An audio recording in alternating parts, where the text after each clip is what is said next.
In three, two, one. Hello, hello. What's going on, good people? Welcome back to another episode of the Conflict Management Show.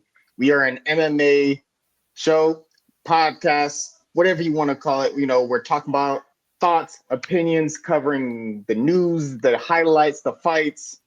I am your co-host, one of your co-hosts, the man, the myth, the legend, Mr. Half Man, Half Amazing, the awkward, awesome one, Mr. Main Event, Malik Miles, and my other co-host on the show.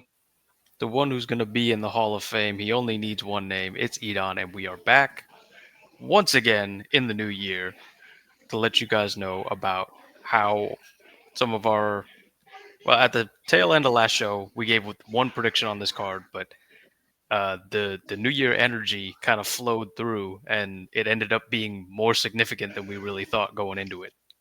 And I will say, I'm glad our prediction was wrong. This is the one of the few times where I was happy that I was wrong because I wanted good. I want good things for Mackenzie Dern.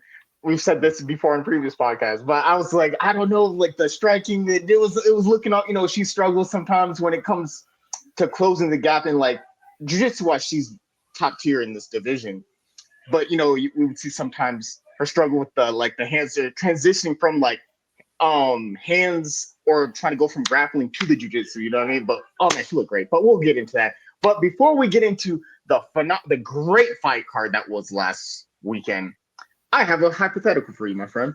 I have a question for you, Okay. and I'm very curious to hear what you think. So once the main event happens, the featured fights, Mhm. the main co-main titles, right? They allow fighters now to have custom shorts. Mhm. From my understanding, it is whatever you want, go crazy. Let us know what you want on this as far as design goes, right? Some of Mhm. the shorts have been amazing. Some of them, I'm not gonna lie, I've been kind of disappointed by because I was like, man, you had full reign, like all the resources, go crazy, be creative. And some people, they just be like, give me black shorts. I'm like, you literally, they said no budget. Choose what you want. They said black shorts with black outline. And I was like, okay. Some of them, you know what I mean? Mhm. And then we've had some amazing ones, like the Max Holloway shorts, the Hawaiian shorts. Oh, those are fire. The Alex Pereira, the tribal shorts, those were amazing. I enjoyed those too. If they gave, let's say they said, hey man, no budget, go wild to your heart's desire. You get custom shorts, whatever you want. What is your custom shorts gonna look like? I don't know if you would be able to make it look cool, but the first thing that came to mind was it'd be cool if you could make it look like chainmail, like a nightwears. Uh huh. I Uh don't huh. know how you'd be able to show that on a design without it kind of looking weird almost, but I I think understand that'd that. be that'd be cool.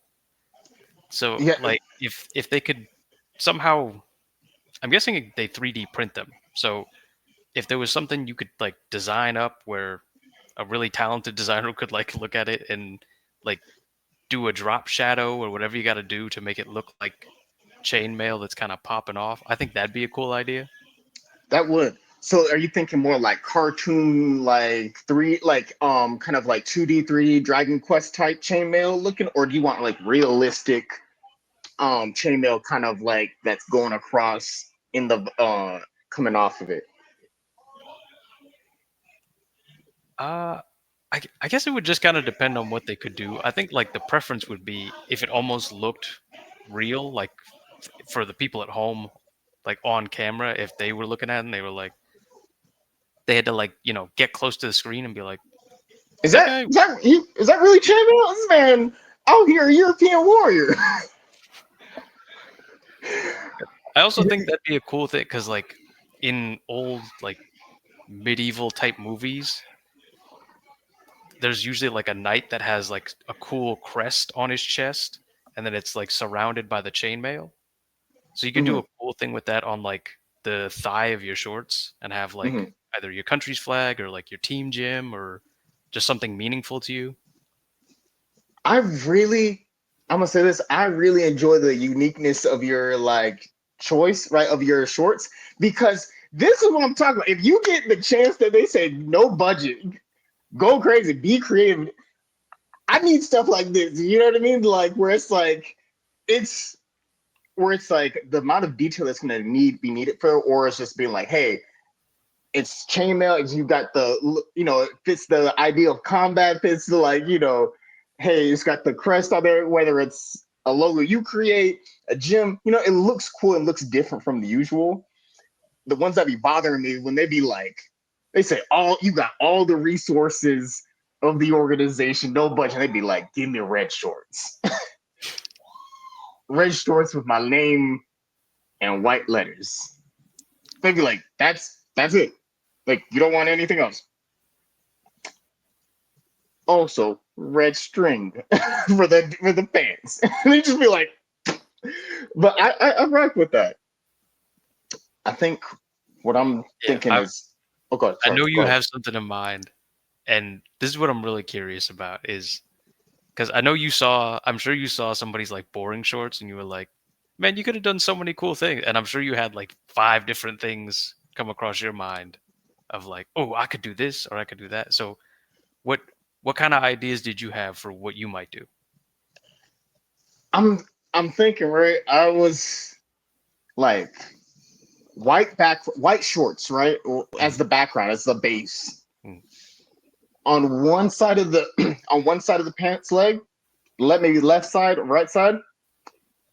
You know how Islam shorts have that mountain, that yeah. kind of the look on it where it looks like a mountain, but it's still not like super realistic, but it's in that middle ground where it Mm. still looks like okay, have a similar style, but with Mount Fuji Ooh. on the thing, that kind of like that blue navy-ish Yeah. blue on a light color, not a heavy blue, but like a light navy blue type thing, where it's like the gradients of starting from the top where, and then as it goes further down to like where the end of the shorts would be, kind of like fade out towards the bottom.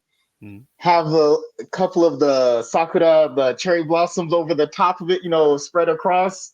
Maybe a few over here, maybe a cloud or two. Right side, samurai helmet, or like like maybe like a side profile Mm. of the samurai like helmet or mask, that they would wear. Have that maybe a color that matches the Mount Fuji color, so it kind of like blends. Or Mm. I'm trying to think, maybe I'm trying to see if a red would fit, but more I of think like it a could. darker red, If you you could know? have like kind of a fire and ice kind of concept where it's like Mm-hmm. one side has like a gradient red where like towards the design it gets uh more like deep and more like visible the color, and then either as it fades up or down you kind of get like a little bit more like fade into the background white of the shorts, and you could have that Yes. red one side, blue kind of one's the other side kind of, fire ice type of balance out. Right. Or something Hawaiian themed, you know what I mean? But like, so I feel like you got to go full out, you know what I mean? I think that, but speaking of Hawaiian themed shorts and like the whole, the first fight of the card, let's jump right into it. Punaheles Soriano putting on for the island of Oahu, putting on for all the Hawaiian fighters. Yo, this dude, I've been secretly backing this dude for, we've talked about him before. I was like, man, I feel like this dude, the few times I've seen him, he's been on it. I was like, oh man, cool. Like he's had some moments here and there, but a 30-second knockout, Puna showed up showed up and showed out where he came. Seeing that hook, seeing that strike, I guess hook. I couldn't remember. It's been a week, but such a quick. I remember sitting there watching the fight. I was like, okay, cool. Whenever I see Punahele on a card, I'm like, okay, go for him. Every time I see a Hawaiian fighter on the card, I generally try to be like, okay, cool. I'm gonna go for him. I'm gonna root for him. And I was hoping, I was literally watching that fight. I think like 15 seconds in, 10 seconds in, being like, man, I really hope he pull through. You know what I mean? And wins the fight. And as soon as I thought it, as soon as I was like, man, I really hope. Then it goes, oh, first round knockout. Yo, it was. I enjoyed it. I was very hyped for him, and I think it's that energy carried throughout the card.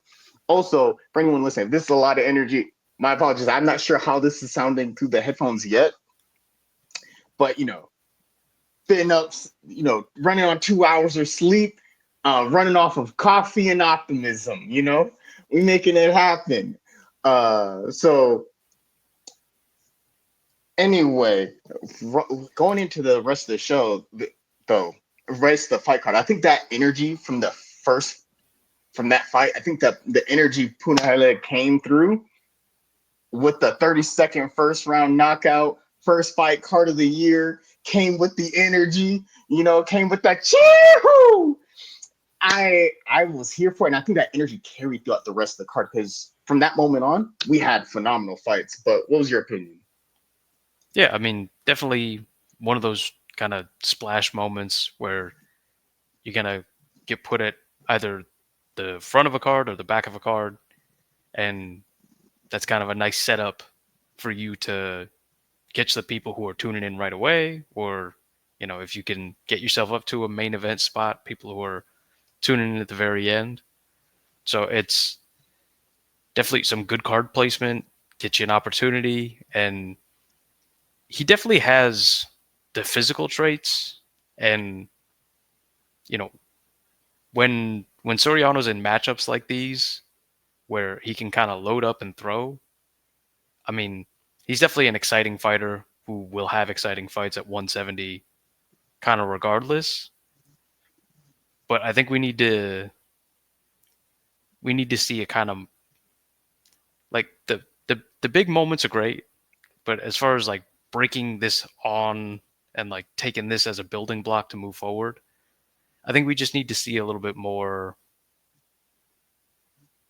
like calm control. I mean, it definitely worked out super well this time, but on that knockout, he was really like charging in, swinging heavy, and against more sophisticated strikers, you're going to see guys who are better counter punchers and who are going to be able to kind of counter that style, like we saw with Paulo Costa when Paulo Costa was on the rise and undefeated. It's that was his real style was the charging forward, running in, full on like commando deal. But eventually, you get to the more advanced counter strikers, and even if you're like the elite level at that charge forward style, there's always that counter of the more sophisticated, more cerebral striker who isn't going to let you just charge into them. It's their footwork's too good, and they're going to have something else for you, or you'll come into a grappler who, if you just run them down, you're just running onto their takedowns.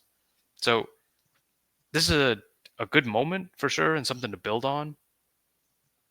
But you want to see a guy who can do that, kind of show a different approach moving forward if he wants to be a kind of contender, really, and a guy who's in the top 15, especially in those tougher kind of middle weight classes where you have a bunch of guys who are stacked up and young talents and older veterans who have already been contenders for a few years now. It's you got to really show yourself as a all around mixed martial artist before you're ready to take that leap and bring this moment forward into something that can propel you, you know?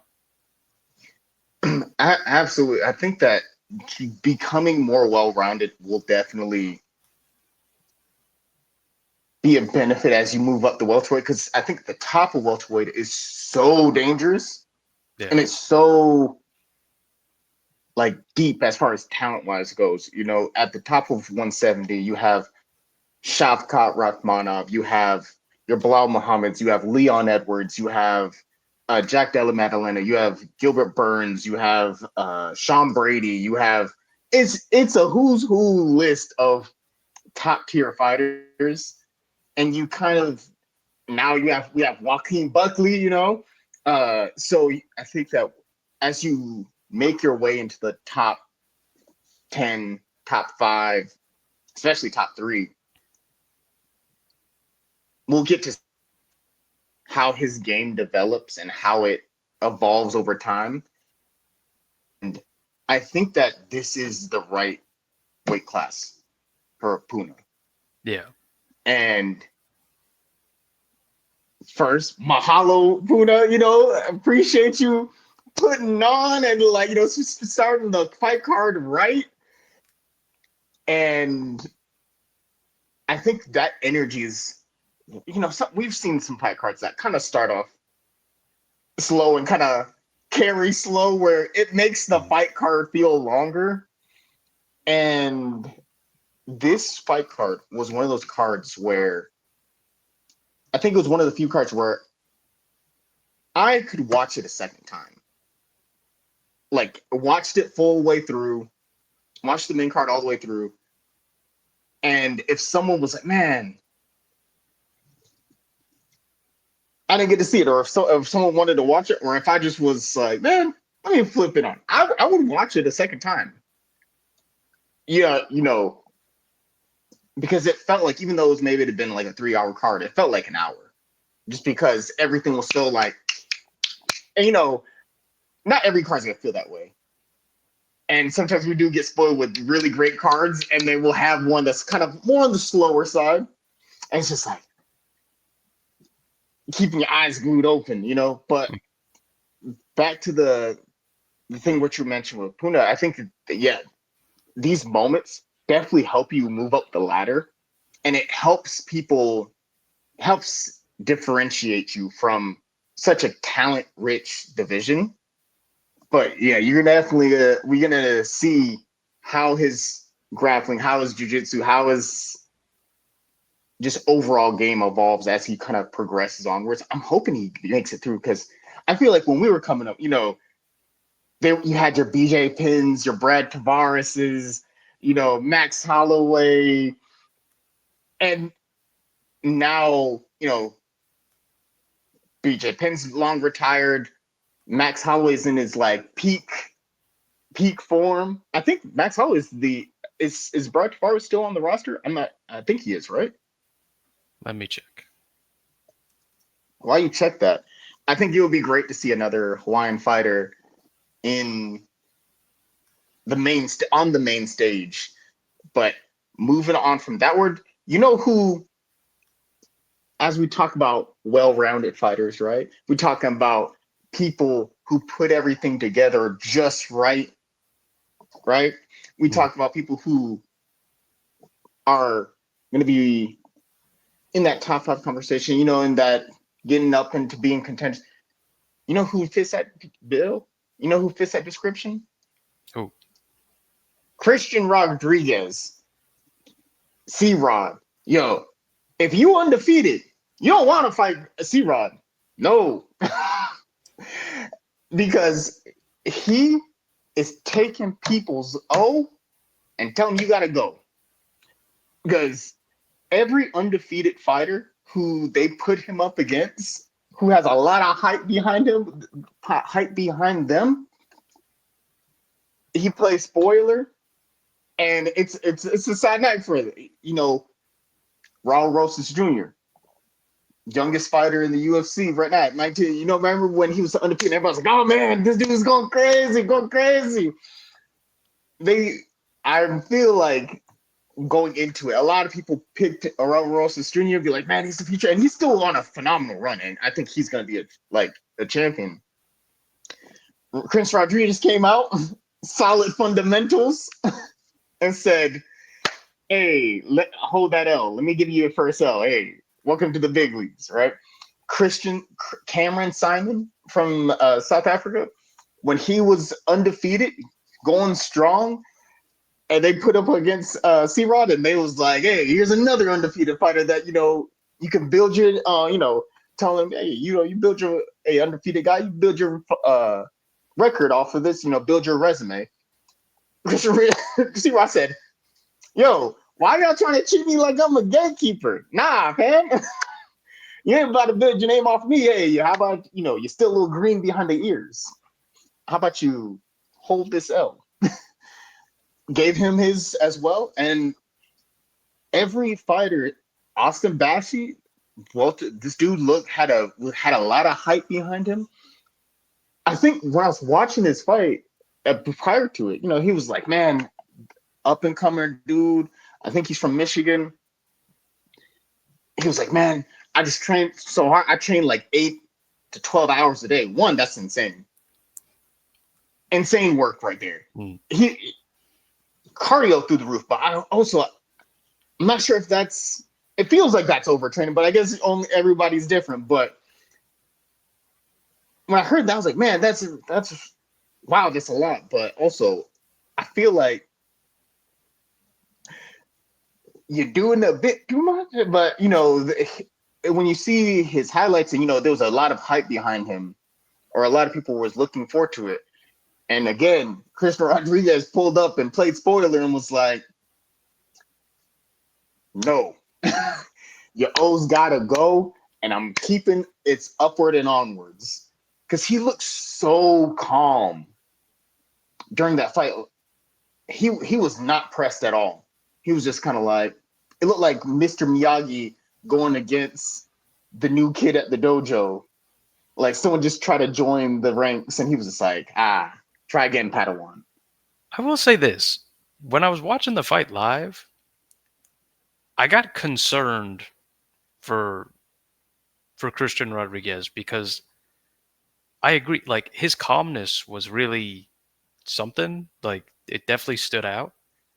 But when we got to the third round, I thought it was pretty close in my mind. I thought it. I wasn't really sure that either guy had it. So I was thinking, well, it might come down to this round. And in my opinion, they both fought well in the third round, but nobody really like pushed it. Nobody like really put their foot on the gas and said like, "Oh, I'm going for it." Now in the third round, like I'm going to own this round and it's going to be mine. Which, could just be a little bit like where they're at in their careers. They're both still let's see. Christian Rodriguez has had 14 fights and I think his opponent had, let me see, has 14 fights also. So maybe it's just a kind of inexperience at this level type of deal where you're not used to competing against other guys who are super high level, and maybe you don't want to rush in. You're kind of hesitant because the other guy's good and you did your tape study. But I was a little bit surprised that neither guy really, they both kind of stayed in game plan. Nobody really pushed for it in that third when I really thought, oh, here we go. Like the first two rounds were good and competitive. It was kind of close. I wasn't really sure who had it. Like in my mind, it wasn't totally clear that anybody was 2-0 up. So I was thinking, okay, well, somebody's about to go for this in the third. But then they both kind of just stayed in game plan, which isn't bad. Like it's good to listen to your coaches most of the time. But I was just thinking, oh, someone's going to show something right now. But then they both kind of just like did the like smart, responsible type thing and kind of let it to the judges, which they're both early enough that like a setback isn't really gonna push them away, and at this stage it's really going to be more hardcores that are familiar with them rather than you know winning this fight wasn't going to be, oh, now casuals know who you are. But I don't know, I was just a little bit surprised that especially cardio didn't look like an issue in particular for Christian because of how calm he was the whole fight and like how much energy that saved that he's not, tense. He was real loose the whole time. So I thought, oh man, he's going to show us all that energy that he was saving by being calm. And here comes the third round where he's really going to, you know, take some risks and take advantage of how much more energy he has than his opponent. But that's a small nitpick. Again, like it was still a really good fight, like entertaining fight from both guys, and definitely a good performance where you start to go, okay, young guy got some wins against really highly rated prospects by the UFC themselves. And once you start beating the prospects now, I think it's about time to go like, okay, well, let's see like a veteran who's close to the rankings, like someone who's been around a while, and let's see if you can kind of lay your stamp on that. Yeah, because the fight was, for all my talking, I feel that it was close. Where the first round, you did see like, if I remember correctly, Austin Bash. I felt like he did win the first round. It was close. The first round was close, but I think I gave it to him. And then the second you see Christian Rodriguez win that second round, if I remember correctly, I think it was like second or third. There'll be moments where he was unloading on combos. Like you kind of saw moments of that in the third where he was hitting them with like 4 and 5 piece combos. And I thought, okay, yeah, he's been very calm, kind of stuffing takedowns. It's been like, and when you see him going for those combos, I was thinking like, okay, he's really about to start rattling these things off. Where I think he was just very calm, very in the pocket. Yeah, didn't take a whole lot of risk. And like to what you were saying. However, I will say this, even though that was Austin Bashy's debut, I believe, he did fight a good fight. And I do think like there's again plenty of undefeated fighters who are early in their career or who were just young in general who fought him, who lost, and they're still having good careers. Raul Rosas, I feel like he learned a lot from that match, and we saw him perform even better in his next fight. Mm. And Cameron Simon, he's doing good. Isaac Bulgarian was also undefeated, went and lost to him. But I think it goes to show it's kind of that saying where when you're winning, oh, there is not as much to learn, but you're just like, okay, cool, this worked, and I know this works. Cool, bet, awesome. But I think in those scenarios, you learn more from us where you're like, okay, what worked, what didn't. Okay, cool. How can we improve this for next time? Because when you're the best in your organization and you come to an organization like the UFC where everybody was the best where they were, it kind of it can be a jump in competition for some people. But for him being so young, I I highly doubt this is gonna affect him any. It's just Yeah. okay, cool.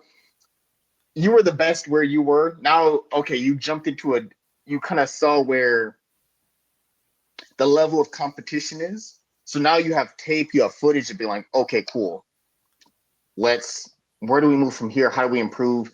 And I imagine there was some like UFC like jitters, that first fight, nerve of being like, oh man, this very first fight, some people won't talk about, but I think that might have been a part of it, but both of them had a good fight. They did well. It was a good fight. I enjoyed watching it. One that kind of confused me moving forward was the Chris Curtis and Roman Kopylov fight. You want to talk about a good fight? That was a great fight from both fighters. Controversial ending. I'm just gonna say it at the front end of it. Mm. I didn't think the ref should have called it. What do you Yeah, I think? agree, but I also think that the reason, like a week removed now, I think the reason that this didn't really blow up into a big thing is just because I think that based on everything that happened, the outcome of the fight didn't change. So I think like on the judges' scorecards officially, it was 1-1, and I think most people agreed with that. Uh, and then the judges didn't score the round because the fight was stopped because Roman Kopylov landed a really big head kick that wobbled Chris Curtis, and Kopylov kind of backed off and did like a walk off KO, and Mark Smith took a second, looked at Kopylov, looked at Curtis, and then waved it off with I think like 1-2 seconds to go. 1 second. 1 second in the So third. yeah, and like technically by the book, should that have been stopped? No, Kopylov wasn't following up. There was no real danger to Chris Curtis that needed to be, Chris Curtis didn't need to be saved. He was gonna make it through that second either way. Kopylov wasn't following up. We could have easily just not had that happen. And in the moment, you could understand why Chris Curtis and his team are upset with that. But I think on watching it back, like it'll hurt because he did enough to make it through and he fought a good fight, and you don't ever want to lose by stoppage. But realistically, did the outcome change? No. I think as soon as that head kick landed, I think Kopylov won that round. That was the most significant thing that happened in that round by far. It was fairly back and forth other than that, but that was absolutely the the scale tipper for the judges that Kopylov was going to win that round. So I think the reason it didn't blow up into a big thing is just we all kind of recognize at this point that Kopylov was going to get that win. And that wasn't how we want it, but if it's going to happen, I'd much prefer it that way as opposed to like some of the stoppages we've seen where it's in the second round or sometimes even the first round of like a title fight. And a guy's in danger, but it's not really, he doesn't need to be saved yet.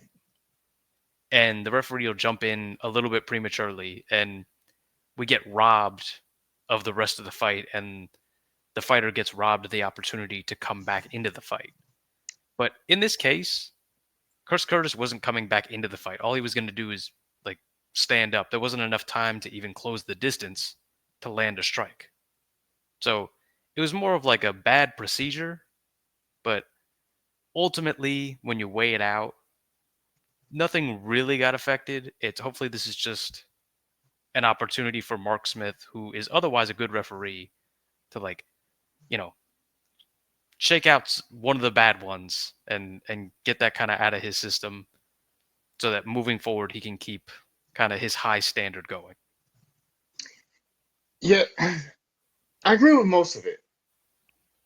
There's a few things I push back on, but I think for anyone who didn't watch the fight, it was a very high volume. It was a very high volume technical boxing match, essentially, right? Between two kickboxers. A lot of high volume strikes. It was a high volume of strikes to the body, to the head kicks. Like you said, it was very split. Round one, I gave it to Kopylov, right? Round two, I gave to Curtis. Round three, by the time you were in round three, because of the pace that they were going at, the pace they were going at was crazy because they were just gunning it, right? And once it got to, you could see Kopylov was done. Like he was exhausted. And Chris Curtis wasn't done, and he was very exhausted too. Both fighters were really at the end of their candle as far as energy wise goes, and you could see, and that's when you saw Kopylov go for that head kick, and was 1 second left to go. Kopylov walked off and didn't proceed with strikes. Chris Curtis wasn't in danger. Like, he definitely got hurt, and he was definitely hurt. But you could see he was working his way back to his feet. Mm. And with 1 second left to go, the ref goes, I think that's over. And it just felt off because there was no danger as far as him getting finished. And there's only 1 second left in the fight before it goes to the judge's decision. I think, yes, while it isn't the ref's job to be paying attention to the clock and going, okay, there's 1 second left, but you hear the little, where they at the last 10 seconds, and I think you start counting down where, again, it's not their job, and it is a very tough job to be a ref because we don't know what they see. You might feel like, oh man, you want to protect the fighters, but from a fighter perspective, bro, I already went through this 3-round war, and there's literally 1 second. Let me go to the decision. You know what I mean? Just, I think the moral victory of like, oh, I didn't get finished. Like, we had a Mm. war, a 3-round war, went back and forth, blow for blow, threw the kitchen sink at each other, And yes, I agree with you. Kopylov was that big head kick did win Kopylov the fight, and I think if it went to decision, Kopylov would have still won. And I don't think Chris Curtis would have had a problem with that. But I think that the fact of being like, you had this crazy back and forth war, you were working your way back to the feet, and they go, yeah, you're done. You can't like you can't compete anymore. I could see very much why Chris Curtis was like very upset about that. I'd be like, bro, you gonna do this to me with 1 second left on the clock? One solitary second. And now I think that, because I think that also changes things, when you look back on it and being like, oh, you had a hard fought decision compared to like, oh, you got finished. You know what I mean? I'd rather take a split decision over a finish loss. Like if you lose by decision, again, there's the moral victories, where you're just like, I didn't get finished though. No one can say they like kicked my butt. You know what I mean? And I think you'd rather take like a decision over like a finish. If you're on the opposite end. Obviously, if you're on the opposite end, you want to finish. But Mm. I think that I could definitely see why he'd be upset about that. But great fight overall, because I want to. Chris Curtis, his name's the Action Man. There's been times where he wasn't really pushing the pace. However, I think this is those kind of fights where Chris Curtis shines the most. Mm. These kind of fights that he was in with Kopylov, where if he's moving forward and he's throwing and pushing the pace, he looked great.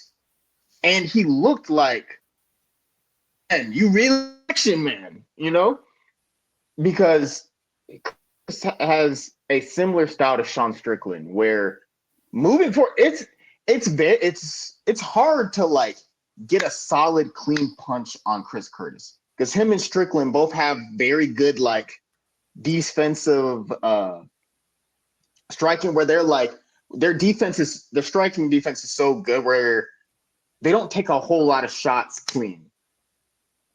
And for all of Sean Strickland's like mano y mano, meet me in the center of the ring and like let's duke it out, he actually has the highest stat wise for not getting hit. His defense is, I think, one of the highest Mm. in the UFC. I think it's like an 86% or of shots don't hit him cleanly. Even though I feel like you don't think about it when you think of Sean Strickland, because he's so like, yo, let's duke it out like men center of the octagon, you know what I mean? But when you look at the stats and you look deeper into the fight, his striking is very technically sound. Mm. And because Chris Curtis and Sean Strickland train the same gym, they train a lot together, you see that Chris Curtis doesn't get hit clean a whole lot. where when he's moving forward, you can because he's when you're striking and whatnot. But also, Kopylov looked great in that performance as far as the striking wise, because you saw him get tired. I thought he was kind of done in round two, but you saw him get that second wind in round three where he started to kind of rally back and hit those shots. But it is what it is. Yeah, like you said, that ref is generally a good ref. And I think that it's just one of those moments you're just like, oh man, you get caught up in the moment. I feel like it's one of those things where Chris Curtis should hold his head up high. He fought a great fight, and he's just I feel like he's had the short end of the stick or been fairly unlucky in his last few fights, where they go to the decision and, that doesn't go his way or stuff like this happens. So hopefully some luck for him in the future. Well, I kind of feel like as far as his, I agree that he's been unlucky, but I think part of that unluckiness is just like you were saying, the fight style where he doesn't get hit clean, but I think a lot of the judging isn't great all the time, even though typically what people associate with our not great judging in the sport is, oh, they're boxing judges. So they're not scoring the finer points of MMA all the time, like leg kicks and body kicks and like different grappling and stuff like that. I also think if you're an MMA judge, you might not always, unless you're like one of the better ones, I don't think you might not pick up on the nuances of a guy like Chris Curtis who is wearing all the punches on his arms. You're just like, you're hearing the thud and you're seeing the contact. So I think sometimes judges see the volume that Chris Curtis will take because sometimes he'll just shell up in front of the guy. Like he won't even move. He'll just advance a little and then shell up in front of him. And I think sometimes that makes a bad look, especially if he can't get his volume going. And so I think that's why sometimes he ends up in a fight where if you're watching it super closely and technically, and you have like the good vantage angles that we have at home, you could see pretty clearly like, oh, he's doing a really good job of like blocking and making sure nothing's getting through. And he's all just kind of like wearing it on the biceps and the forearms. And he's answering with like really nice technical shots. But I think sometimes live for the judges, I think kind of that nuance gets a little bit lost and they just see like, oh, he's getting hit for this amount of time and just standing there and taking it, whereas the other guy is moving while he's getting hit. So even if Chris Curtis is landing better shots, it might not always appear that way. And part of the sport just is that kind of appearance stuff where like you see a lot of guys after any round is over, they automatically like lift their hands up and like you can see in training footage they have them do that. But like, fight's over, arms up, and, like stuff like that. There, there's a pretty good argument and there's a theory going around in most MMA gyms that part of that body language and those kind of visuals you give do reflect in the judging. So you gotta be projecting that you're winning, and also I think kind of the bad look is sometimes that shell up in front of people where if they're scoring damage, they just see you taking damage, even though maybe it's not the most hurtful. You know, it's not usually going to be fighters who are the judges. They're people who have an interest in the sport, but they haven't taken every type of punch and kick available to tell you, oh, that really hurts. This doesn't hurt that much. What I was just thinking about? You know what Chris Curtis should do? Because I do think that body language of it all plays a big part to the judges. Because sometimes you'll see fighters with longer hair Mhm. when they get hit, it looks like Wow. it's because the hair is going this like this. It makes it look like the punches are doing more damage than it may actually be doing. Compared if you're fighting a guy with like a buzz cut or whatever, where it's like he might be getting hit, but it doesn't look like as long as if he's like no showing it, no Mm. selling it, and he's just like, oh man, that didn't really hurt. You know what I mean? It doesn't look like it's doing that much damage because there's no extra to it. You know how they say if you have one hand, you do backflips or any kind of like breakdance, it looks more epic because it's like, right, with the hair. Mm.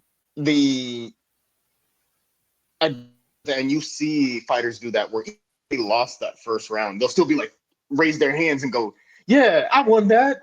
To try to uh game not game the system, but Well, a little bit. try to, huh? A little bit they are. Yeah, try to lean into it, being like, Yeah. "Hey, judges, just in case you were wondering who won, it should be me." I think that what Chris Curtis should do is take a page out of King Green's playbook, formerly known as Bobby Green. King Green himself, where he has a similar style where his striking, him and King Green's striking is very technically sound, very sharp, very clean. And they are both people who don't necessarily it's hard to hit them clean. Mm. Where you'll see when King's in one of those striking battles where he'll start like he'll instead of just the oh yeah his hands up is like when someone strikes he'll tap his shoulders and go nah and wave the finger and be like nah you didn't get me that was straight arm and he's not doing it for the other fighter, clearly they know, Mm. but I think it's more for the judges who may be watching it who may not be able to tell what lands clean what lands doesn't because from their perspective, it looks like you hear that thud, especially if someone's got heavy punches. Might look like, oh man, that dude's really doing damage. And the King be like, nah. He'll tap his arm and be like, nah, that was straight shoulder. You didn't really that didn't land clean. And I think that could benefit Chris Curtis in a sense of, hey, you're moving forward. If someone just hit straight arm, just the little quick tap and be like, that was straight forearm or that was straight shoulder, just to kind of signal that to the judges to let them know, like, these are arm punches. These are not significant strikes. Mm. But speaking, who is lucky?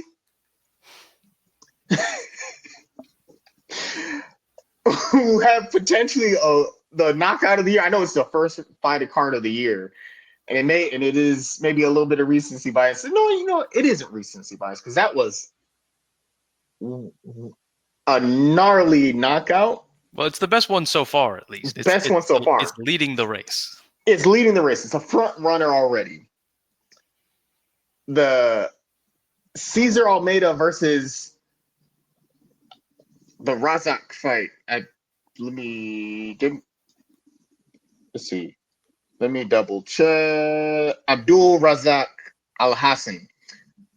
Yo, Cesar Almeida's knockout was insane. Yo, you want to talk about a four-leaf clover moment? But I'll let you go first because I have some thoughts on it. But before I go too deep in it, I want to hear your thoughts on what you thought. So the knockout was great. It was a super fun, big moment. This was, if you didn't watch it, it wasn't quite heavyweight, but if you were mistaken, I don't think anybody be concerned because this was some real like uh, what Derek Lewis says, some swinging and banging in the pocket there. It's not For a whole sure.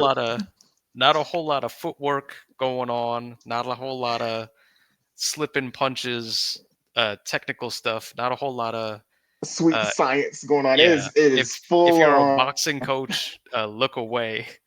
Uh, if you're a kickboxing coach, avert your eyes. There's not a lot of pretty stuff here, but as far as entertainment and big moments and that kind of that That Waffle visceral, House fighting style. yeah, that visceral like connection to fights you've seen in real life, this was it completely. This is the viral Waffle House, like you say, a knockout video that would be all over social media, but instead it happened in a UFC ring, and Almeida was the victor because there was definitely a good few moments where I was like, "Oh man, Almeida's done for here." He was getting backed up against the cage, and Al Hassan was just throwing these giant, like, big swinging bombs, and not really like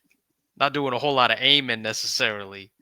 Uh, so Almeida managed to find a moment in between the kind of madness.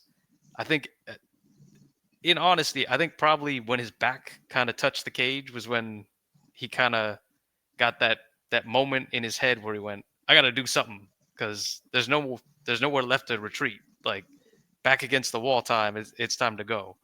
And he just loaded up and kapow, like home run bat, Super Smash Brothers style, ting, and Al Hassan went full like viral video stiff and was not okay for several minutes, even after like the decision was ready. He had to get help down the thing, and definitely hope A, he's okay, and B, hopefully like he got enough medical attention in the backstage because he was not okay for a while there. Yeah. There's one phrase that encapsulates SAT word right there. The feeling of that fight. And you know what that phrase is? Hmm. In the words of Lil Wayne, Wheezy F baby, and the F is for finisher. Cause man, if you were to watch that fight, you would have thought, even if you would have saw the walkout,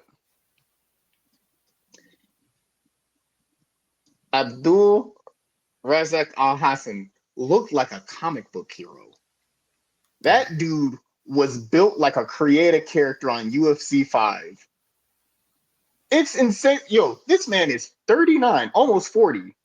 What 40-year-old look like that? Like if you would have told me, hey, this is a newer fighter, he's on the come up, he's like in his 20s, maybe late 20s, mid 20s, and he's on the come up. I would have said, "Oh, word, that's cool, bet." Even if I don't think anyone would argue with you. He looked phenomenal. Like, and he came out of the gate full double barrel shotgun, no scope. Like, he wasn't, he said he came out there and was swinging for the fences and actually almost put him out, put Almeida out in the first round. In the very beginning, you see him because he's known for these viral. Uh, Al Hassan's known for these viral KOs, these viral crazy video game worthy knockouts, and he came in there swinging, slanging, and banging. He's going for the home run, hit one hitter quitter. He's trying to rival Puna for that $50,000 performance bonus, right? He hits him, goes down, whole crowd goes crazy. I'm going crazy because I was like, wow, because I was actually going for Abdul, right? And I was thinking, man, this is crazy work. First round finish, and you see him. I think he got too excited, right? He go in there, knocks him down. Well, crazy hook, boom, knocks him down. Crowd goes crazy. I'm going crazy. I'm like, wow, what's going on? And he's just swinging, trying to get him out of there. He's trying to send Almeida to the Shadow Realm with just one more punch. He's just like, man, I'm about to hit you with this Street Fighter 6 finish ultra move. And while he's swinging, trying to get him out of there, he smells blood in the water. He's going for the fence. He's going for the fences. And then Almeida, out of nowhere, hits him with the Yu-Gi-Oh! Trap card. And he was like, ha. You've activated my trap card. Hit him with that Uno reverse. Hit him with the you thought got Rick rolled out here because in the heat of this of him just slanging the back, throwing all these super crazy power punches, Almeida slips and hits him with a thunderous left hook. I'm talking about that hook, that strike right there was a lightning bolt sent from Odin himself, from Thor himself, from all of the Asgardians. Because when it struck, Al-Hassan just flew out. He said, boom, went out cold, nothing left to say. That was a home run, Hail Mary. This is 4th and 20 on your 10. And this is the last shot. It's 4th and 20, fourth quarter with 10 seconds left. You on your 10 and you just throw a Hail Mary all the way down the field. That's the kind of situation this was because it was looking dicey for Almeida. And he threw a Hail Mary on 4th and 20 and connected and ran it all the way to the end zone, open field. Because when you saw that strike, because when you hear it connect, I was like, yo, crowd's going crazy. I'm going crazy. I'm pretty sure everyone across the world watching that was going crazy because no one thought he was going to win. Everyone thought it was over for him. And he came back even after the commercial break. Razak Al Hassan was still out and even had to get help like out of the cage, which was, I heard, a little bit of an update. We heard he's all good now, or he's recovering, he's fine. So that's always good to hear. But man, what a left hook! If I remember correctly, it was a left hook. I know it was a hook, that for certain. But like, what a left hook! To land that in just the right moment. I think he just got a little bit overzealous, a little over eager, trying to chase the finish. But man, I know Almeida wants to be in the video game. He wants to be in UFC 5. He wants to get himself a trading, put himself in the trading cards. You know what I mean? Like have his own trading card. I feel like a finish like that, you go ahead and put that man in the game because he says he want to be put in the game so his kids can play as him or get his trading card. Man, put that man in the video game. Give him a card because a shot like that, that was Raiden's thunder. But man, that was a crazy one too. Because what did you think of the Ponzinibbio fight? So I thought it was a good fight. Like whoever did the matchmaking, I think did a really good job to have like both those guys, the way that their skill sets matched up. I thought it was really nice, like back and forth. Uh, Definitely a good one.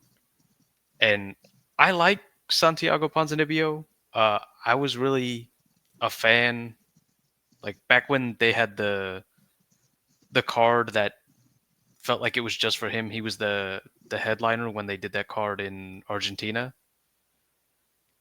I I really thought, oh man, this is like he's a dude that's on the rise in this division, and he could maybe be a champion. Um, and I know he's had like some injury issues and stuff that's kind of kept him away from the sport. And he's still doing things at a high level for sure.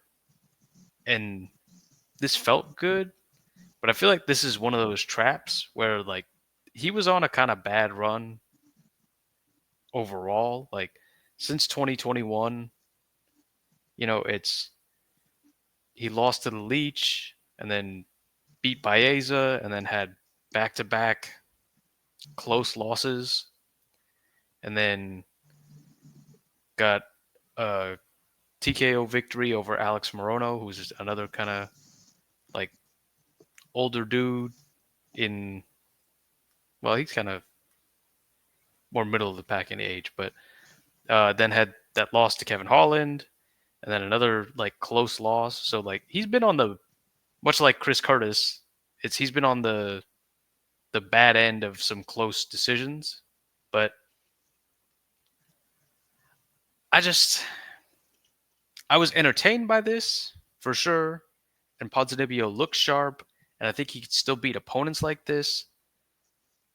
But I kind of want to temper my expectations just because, like, at 38, it's a big ask, especially at 170 to be 38 and to try and reclimb that mountain.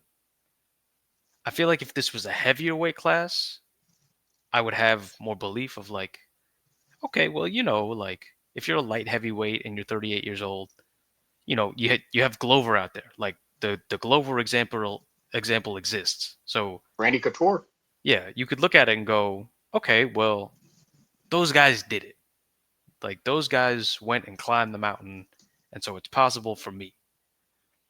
But at the kind of lighter weight classes, I feel like it's just too hard. There's like just too many bodies and too much talent, and like even if he got to the even if he like off the back of that performance, if he was ranked number like 10, let's say at 170, do I really think that he could beat a top 10 170 and like ride the lightning up into a title shot? I feel like there's some people that he would match up against fairly well. And there's some I would say there are some matchups for him in within the top 10 that I like for him. And there are some that are a little bit like he may be the underdog, but still like a close underdog where I think that like he could pull off an upset. But then there are the fights, closer to the top where like the Shavkats, I think that's a very hard fight for him. You know what I mean? Shavkat's amazing. I think that the because I think JDM, I think that while that's a good striking match, and I think that would be hard for him. I think that there's a chance right there. I think that the I think Joaquin Buckley would be a bad matchup for him right now. I think that I think Bilal would be a bad matchup for him as well too, because I think any of those guys who are top five and up, I think it's hard to see him to give him the nod. You know what I mean? For anybody top five and up, I think maybe six through 10. There's some fights in there that I feel like, okay, I like this fight for him, or I think that he could potentially win this one. But top five, yeah, I agree with you. I think it's a harder, just because, like you mentioned, the divisions. I think lightweight, welterweight, bantamweight. Right now, I think those are the most stacked divisions for the men's divisions right now, right? Because remember back in the day, middleweight and light heavyweight were the premier divisions. Those were like the danger zone, hardest divisions. Those rosters, the roster back then for those two divisions was stacked out the wazoo, and it felt like every division was like, okay, yeah, these are here, but these are the ones we're focusing on. And like we talked about, the Randy Couture's, the Glovers, you know what I mean? Could still do it at an older age, but now it feels like the lightweights, the welterweights, the bantamweights, those are the must-see divisions because those divisions are so stacked with top-tier talent and guys who are just on an unbelievable kind of like run right now, or have the potential to take this division into the next generation. And right now, it does seem hard to put him in a match against Shavkat and go, yeah, he wins. However, well, I will say, I enjoyed the fight. I thought he did well. Yeah. Carlston, fun fact about this fight. Mm. Struggling on English over here. The Carlson Harris is the first Guyanese fighter in the UFC. Hmm. Just like how Santiago Ponzinibbio was the first fighter from Argentina, if I'm not mistaken. So I thought that was pretty cool that like the getting to see that where just the similarities in them being both like the first from their countries and kind of being the person kind of carrying the torch or kind of like trailblazing the way or trying to like be the person who is the face of MMA in their home countries, like how Cyril kind of is the face of French MMA right now and was the one that was kind of at the front end of it. Or Ilya and Marab are like the guys from Georgia who are kind of like trailblazing, who are the face right now. So I Mm. thought that was cool. I think that it was a good fight. Hmm. I was very happy for Ponzinibbio because I was pulling for him to win. Yeah. And again, I'm a fan, like you, I'm a fan of Santiago Ponzinibbio. I want good things for him. And every time I see him on a fight card, I tend to go for him and be like, man, I really want him to win. Because if I'm not mistaken, he's on the Spanish broadcasting team along with Hmm. Alexa Grasso. Yep. And watching it, I was like, man, I really hope he pulls it. You know, he did have a string of bad luck. Mm. Like he had his bad moments, bad luck moments here and there. You know, it was due to, there was some injuries, and some health issues that were kind of keeping him, preventing him from being at the where he wanted to be. And he kind of said this going into the fight that if you thought the old Santiago Ponzinibbio was the one you're fighting right now, oh man, you already lost. And he pulled up and pulled up and said, "Nah, fam, I'm the Argentine dagger for real." And when he got the finish, I was hyped. I was sitting there just being like, "Let's go!" And so I enjoyed the fight. Even I think going into it, where do you think Santiago goes from here? Um, it'll be interesting because, like you said, he definitely looked significantly better than his last performances. I think a little bit of that is just uh the matchup, and I think some of that is he probably feels significantly better. I don't know. I think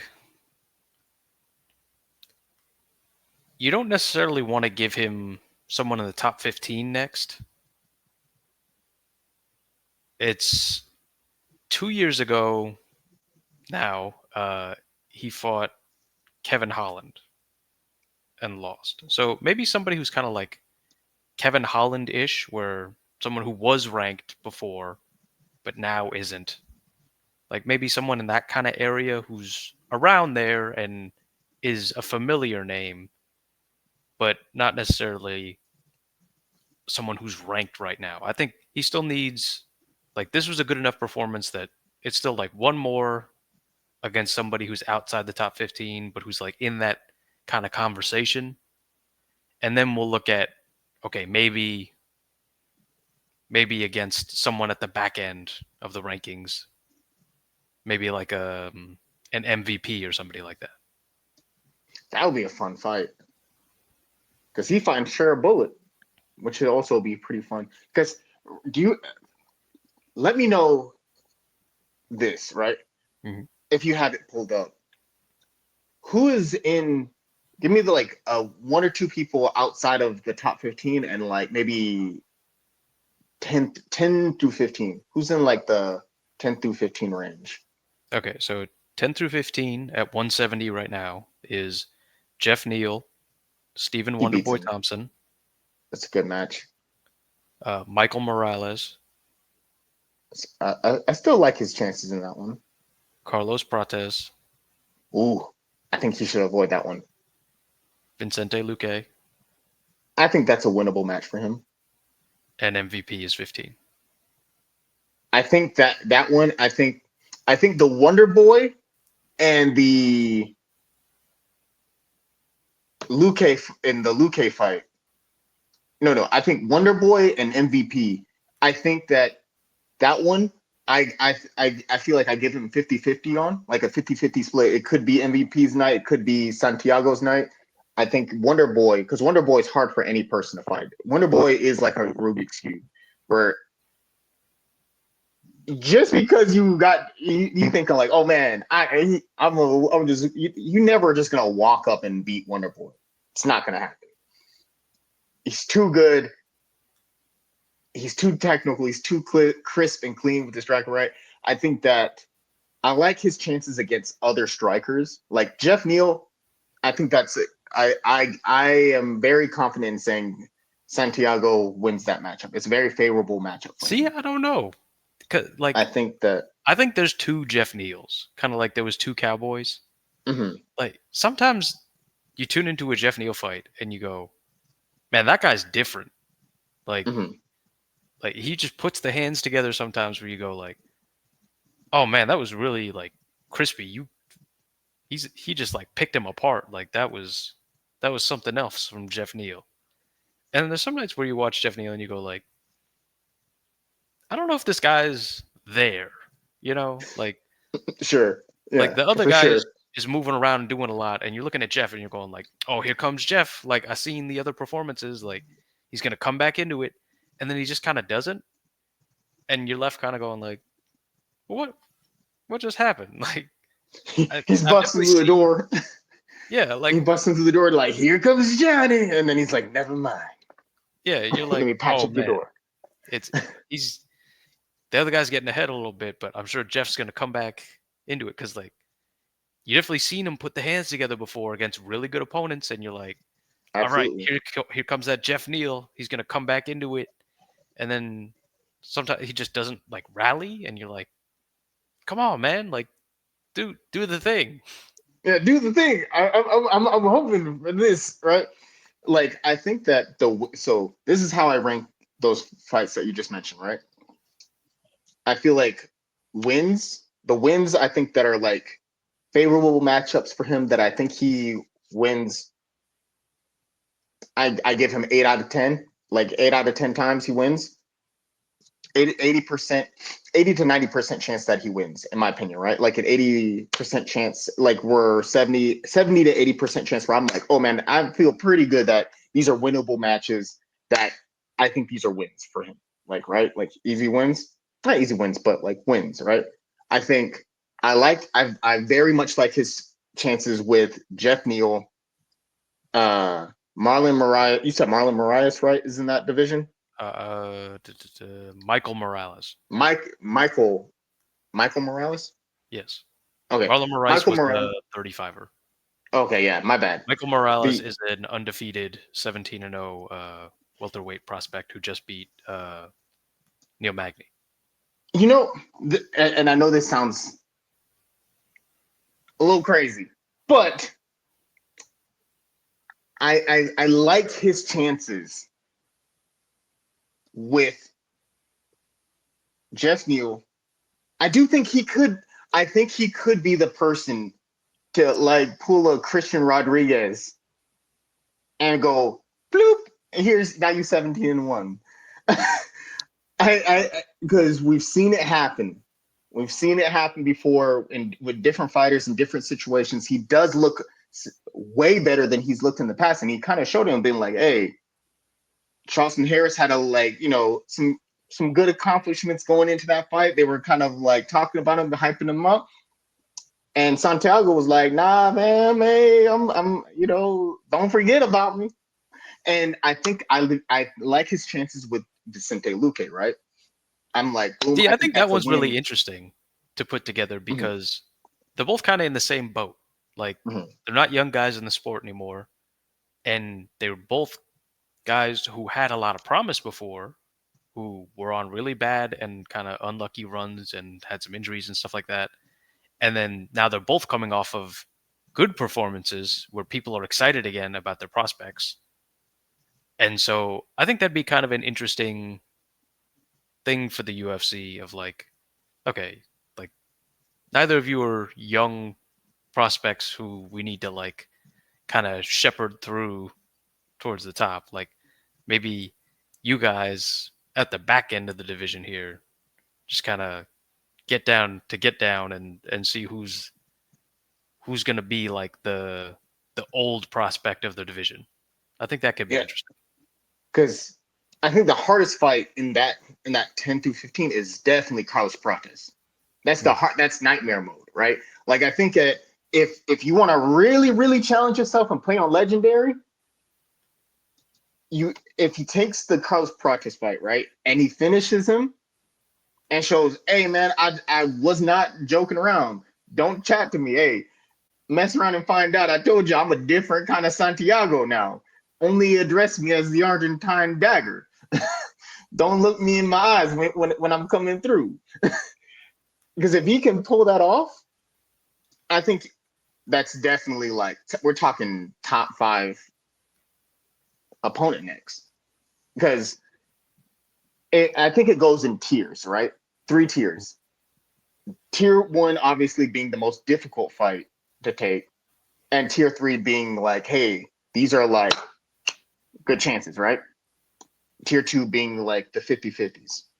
I have it. Carlos Prates is a tier one opponent as of in that 10 to 15.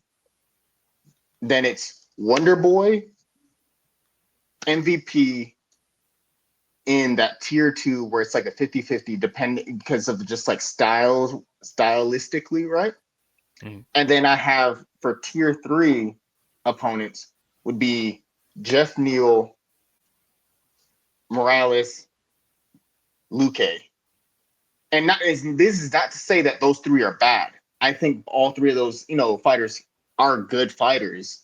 And I think that, but I just think stylistically the matchup, as far as me thinking about like that gut feeling when when I see the matchup and the gut feeling that I get, and then based on just, I feel like I'm gut feelings right about a lot, not a lot, maybe. What was that line from Anchorman? Works 70% of the time, 50% of the time. Where, but I just think when the fights I've seen of Santiago Ponzinibbio, right, and I think where his potential is and where I see him going, I think those three are all favorable matchups in my opinion for him. I think that the tier two opponents, I think they could be a 50-50, right? And then the tier one, I think it's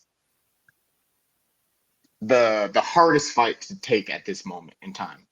But yeah, I think moving forward, I think the fight I think he should take next, maybe just me as a fan, I would want to see him fight Jeff Neal or Luque, get that win, maybe move up into another tier two fight, either MVP or Wonder Boy. I think MVP, depending on how the Shara Bullet fight goes. I think that could be really fascinating, really interesting. I think Wonder Boy would be fun just because they're both strikers and it would be a striker's delight. Then from there, that's three wins you're stringing together. Boom, you feeling raw, feeling like man, I'm really on this. I think you go Morales, or if they say, hey, three in a row, three finishes, maybe, and want to give you a ranked opponent. I think maybe that, or you go get it out of the trenches and go protest straight out of the gate, and then be like, nah, give me this one in the top 10. I'm 38. I ain't got forever to go. Let's let's go for the gusto. Yeah, I mean, I don't hate it as an idea. I do really like that Luque fight. I think that's an interesting kind of like thing that you could build as like a fight night, as far as like definitely fan recognition and high level guys who are going to be professional and show up and like do something. Maybe a co-main slot of a fight night. Now that I'm thinking about it, because I don't know how much those guys are going to promote that. I don't know if that they're really the beefing types. They're kind of more. I consider them more kind of like older heads, kind of like respectful martial arts style. So maybe not the headline of the fight night, but definitely a very respectable co-main of a fight night that would get people interested. Yeah, it's not gonna be like your friends who don't watch MMA, like aren't super into it. Like that Mm. that's not the fight they're gonna be just like, hey man, you watching this fight? But I think the the fans who watch it, the fans who don't watch it, I don't think they're gonna be like, oh man, the friends, that your friends who don't watch MMA aren't gonna be like, oh man, you got to see this fight or let's go watch it. You know what I mean? Let's get together and watch it. But I think the people who do watch it, the fans who do watch it, or your friends that do watch it, well, and they see that matchup, they go, man, this is gonna be the fight right here. Luque Ponzinibbio, let's make it happen. I think another fight is talking about making it happen. Mackenzie Dern, the main event, Mackenzie Dern, Amanda Ribas. I enjoyed that fight. I was happy about the result. I was wrong about the result, but I'm happy that I was wrong because I'm really glad to see Mackenzie Dern avenge her first loss against Amanda Ribas. Both fighters. I'm a fan of both fighters. I think Amanda Ribas is great, and I think Mackenzie Dern is great. I think that this win only continues to propel her because her wrestling looked good, her jiu-jitsu looked great. I liked the striking I was seeing. I'm glad she's back training with Perillo because when she was away from Perillo, you saw her striking kind of like regress, and she was kind of struggling with trying to use the other aspects of MMA to kind of get the fight to the ground or get the fight to the part where she's clearly the stronger fighter in it because her jiu-jitsu is top tier, Right. no doubt about it. Mm. But it's in certain fights she's struggled to get to that point where she could use her submissions, right? Man, everything was hitting on 1,000. She did good in the Loopy fight. She did good in this fight. When I saw her get the armbar, I think everything looked great in this fight. As far as her wrestling, her grappling, her jujitsu, her strike. I have no qualms about it. I thought she did amazing. I think a lot. Again, like Ponzinibbio, like other fighters we've mentioned, I like Mackenzie Dern. I want good things for her. I'm a fan of hers. There's times when there's like, man, I really wanted her to win like the Jessica Andrade fight. I really wanted her to win that fight, but that was a tough one. And then the Amanda Lemos fight too. I was like, because I think she lost that one too. But these last two fights, she's been rolling together. She's been putting it all together. I believe now she would be 5, 6, Number 6 right now. and I think you move up a little bit, you move forward because Tatiana Suarez is fighting Wei Li for the belt soon. That's gonna be great. Take the next person in line. Just saying. But tell me your thoughts. So I was also wrong about this, and like you, for whatever reason, Mackenzie Dern's very easy to root for. Like Absolutely. I I would not have been upset either way. It's I also enjoy Hebos quite a bit. Same. Uh, so this fight was interesting to me because, like you said, I think the striking definitely looked better, and you could tell some of Perillo's handiwork on there. But I think the part of Mackenzie Dern's game that's kind of bizarre to me is like the striking. She's definitely working on. You could see the kind of improvements and trying to do better in those kind of in between spaces where it's not quite striking and it's not quite grappling and it's kind of choose your own adventure, kind of its own thing. Uh, she's definitely like working on that and building on that as well as the striking. What's weird to me is like the off her back game is so active and good and comfortable. But for whatever reason, the top game, jujitsu, is weirdly like stagnant and not really like the comparison between the two was so weird because whenever Hibas got on top, she was looking to do damage. She was looking to posture up and do damage, and then maybe if a submission presented itself, she would take it. But whenever Dern got on top, it almost felt more like she was at a jujitsu class or something like that, where she was on top, like she was in guard there, but it seemed like Hebos would clinch up, usually because most of the times the takedowns came when the end of the round was close. So Hebos would just kind of clench up and control posture a little bit. And Dern just kind of let her for some reason. Like she didn't threaten submissions off the top. She didn't use like ground and pound to try and make space and land strikes.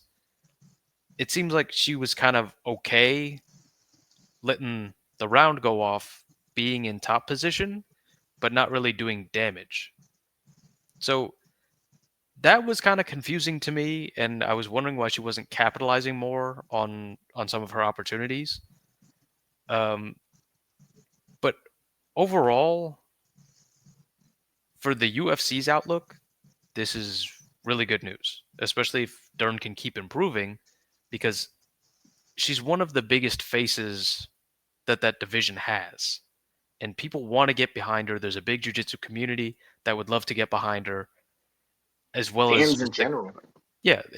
There's a large fan appeal in general, and then there's also the hardcore jiu-jitsu community that also would love a champion to support right now when there isn't really one that you can name off the top who's like a born and bred jiu-jitsu person who's also a current champion. It's more like MMA people or uh like combat sambo and different stuff like that is kind of what's on top right now. So there's a lot of different angles to Dern being higher in the rankings and possibly competing for titles that would be really good for the sport and could be really fun.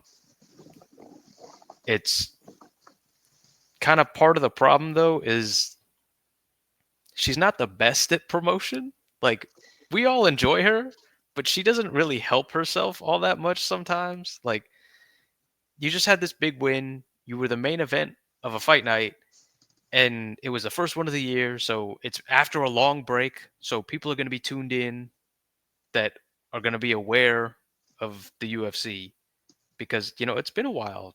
It's people have missed it. There's build up like hey, any fight's a good fight when it's been like a few weeks and there hasn't been any fights on.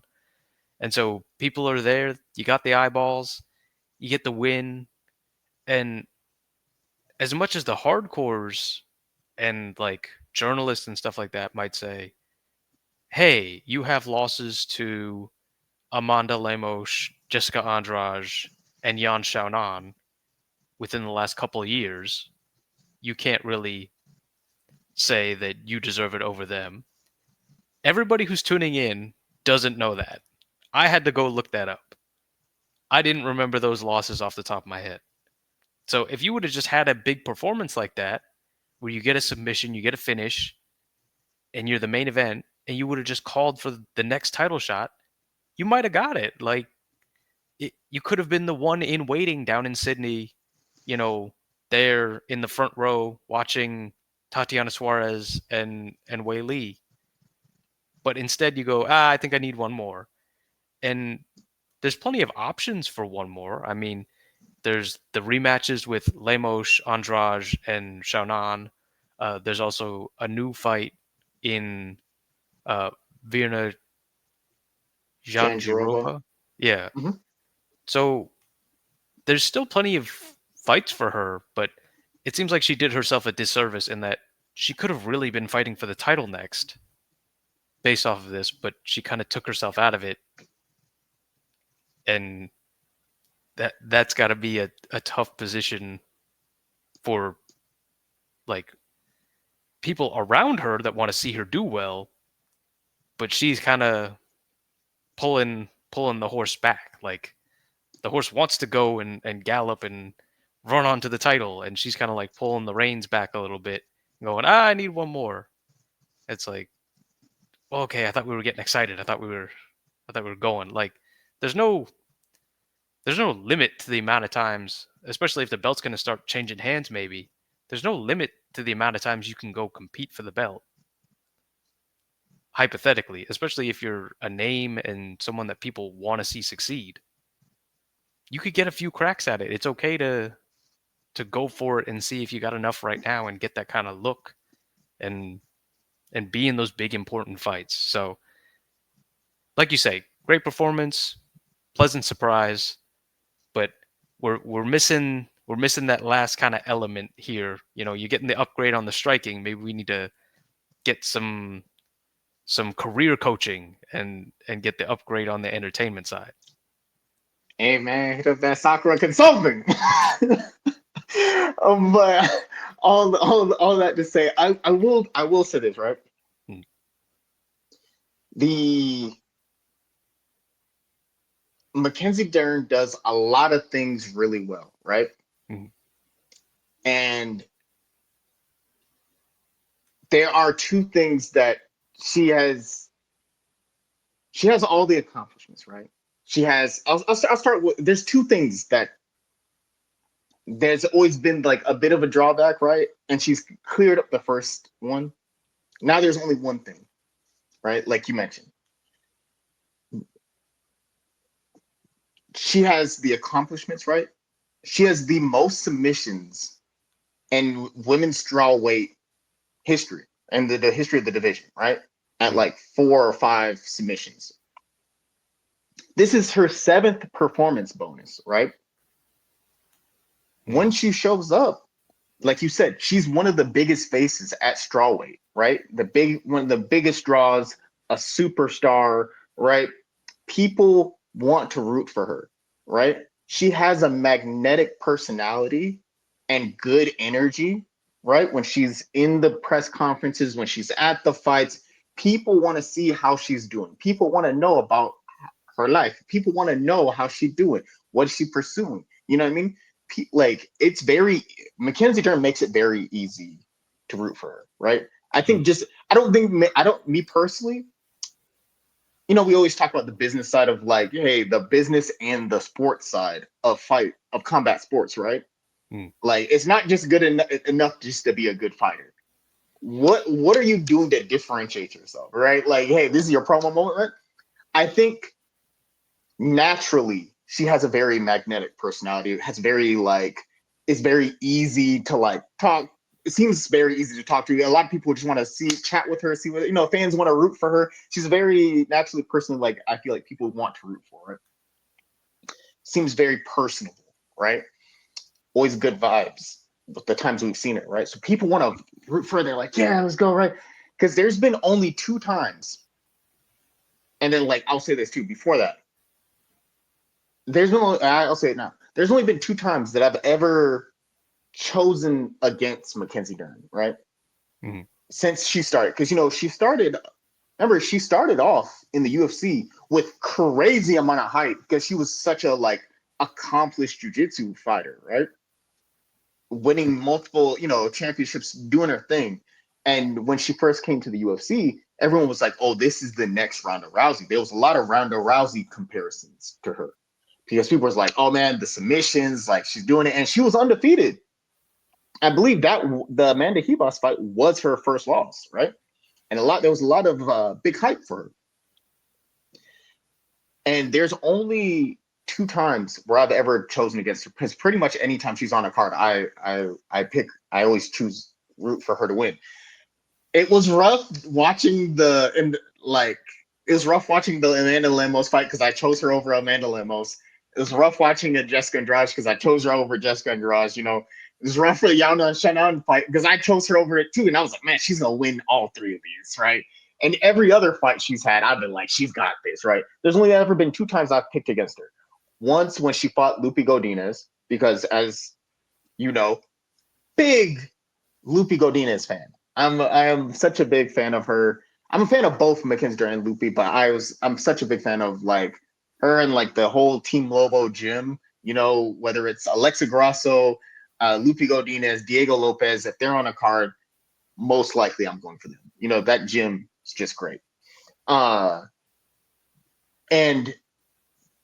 I would have been happy either way. If Lupi would have won, I'd have been like, awesome, cool, great. But when Mackenzie Dern won, I was like, okay, it's still fine. I'm happy she's won, And the other time was this one. Because originally, against Amanda Ribas the first time, I chose Mackenzie Dern over Amanda Ribas. Second time, I was kind of like, I wanted, like, it was one of those situations. Also, it was like 2 a.m. when we were talking about it. Once we got to that part of the show, I wanted to, like, it was one of those moments where the heart choice was Mackenzie Dern. Like, my heart said, hey, let's go for Mackenzie Dern again. You know what I mean? She's going to turn it around and keep this win streak going, and we're going to keep marching forward, right? But my head was like, which Mackenzie Dern are we going to get? Are we going to get the one that, the Mackenzie Dern we all know that she can be and the potential champion that she can be? Or will we get the one that fought like Jessica Andrade or like Amanda Lemos, where it's like struggling with a bit with the striking and the wrestling to make it to where she's the best at in the submissions, right? And I was like, I don't know, but the news of her getting back with Jason Perello and training there and getting her striking right, working on the wrestling, it was very promising, and I was cautiously optimistic. But I was just like, I don't know, I was just like, I want her to win, but I think it's gonna be Amanda Ribas, right? So, all that to say, actually, not all that to say. Actually, what you were mentioning before when you said if you're a super hardcore fan and you're you're the guys looking at the rankings and the depth charts and all that, and you're like, well, Amanda Lemos has a win over her, Jessica Andrade has a win over her, Yana Shannon has a win over her. She shouldn't get the nod to go fight for the champion next, because essentially was that 1-3, 1-2, maybe? Because before Lupi, it was like 3 fights back to back that she had lost, right? Let me check. While you check, or you could make an argument that those like Verna Jandiroba could get the shot right, this, that, and the third. But like they you were said, almost back to back. Okay, almost so back to back. yeah, October 2022, lost by decision to Yan Xiaonan, and then in between the losses was decision victory over Angela Hill. Yeah, I And remember then that fight. after that, it was back-to-back losses by KO, Jessica Andrade in November 2023, and then February 2024, decision to Amanda Lemos. Okay, like as you mentioned, some people can make that argument. Hey, you lost against these 3 opponents. You should not get put over it, right? We are both hardcore fans. I would say, even you. I remember you told me, you said, "Yeah, you wouldn't have known it. The fans didn't know it. You had to actually go look it up, right?" Mm-hmm. I knew it. I knew that she lost, but I would have had zero issue. I still don't have an issue with her getting the title shot over them. I will say it to the guys. If she would have came out there and said, "Hey, I'm back. Hey, you saw the performance 2 in a row. Let's go for the shot for the title." I would have been like, absolutely, give her the title shot, knowing full well that she had those losses. But I think that when you are, again, very easy person to root for, again, she has all the accomplishments, she has all the fan base, what I mean, people, she's just someone you want to root for. I don't know if people will put it into words. A lot of people say they can't put it into words, but she, again, very personal, very, seems like a very, like, just a cool person, very personal, very, like, good energy, this type of stuff. So I think that when you are a draw, it may not be fair, but when you are a draw and people want, and the fans want to see you succeed, and the fans want to see you fight, and the fans want to, like, root for you, and you are a draw and a fan favorite, you gonna get the nod. Yes, people do not care being like, well, technically this person, but technically is this card would not do numbers. This card won't do nothing. It just, you're gonna give that shot, and I would be totally fine with it. I knew that of the losses, and I was just like, even in my head, I was thinking like when she was gonna do the post fight and post fight, when they were standing in the octagon and they were like, "Hey, what do you want next?" I really thought, I was like, "Oh, this is the moment." In my head, I got swept up in the moment. I said, "Oh, she gonna call for the title, or at least call for, hey, the winner of Whaley and Suarez, or hey, let me fight for a number one contender to be the next one." Right? That's what I thought. I was like, "Hey, it may not be realistic, but I'm here for it. Let's go. Let's do this." And that's the one draw I will say. The one thing, all these nice things I've said about her, that's the one thing I'm like, it's the hard part. That's the one drawback that I think she has, is that, again, magnetic personality, very easy to root for. People want to see her succeed and win and do great things, but she does not do herself any favors when it comes to promotion.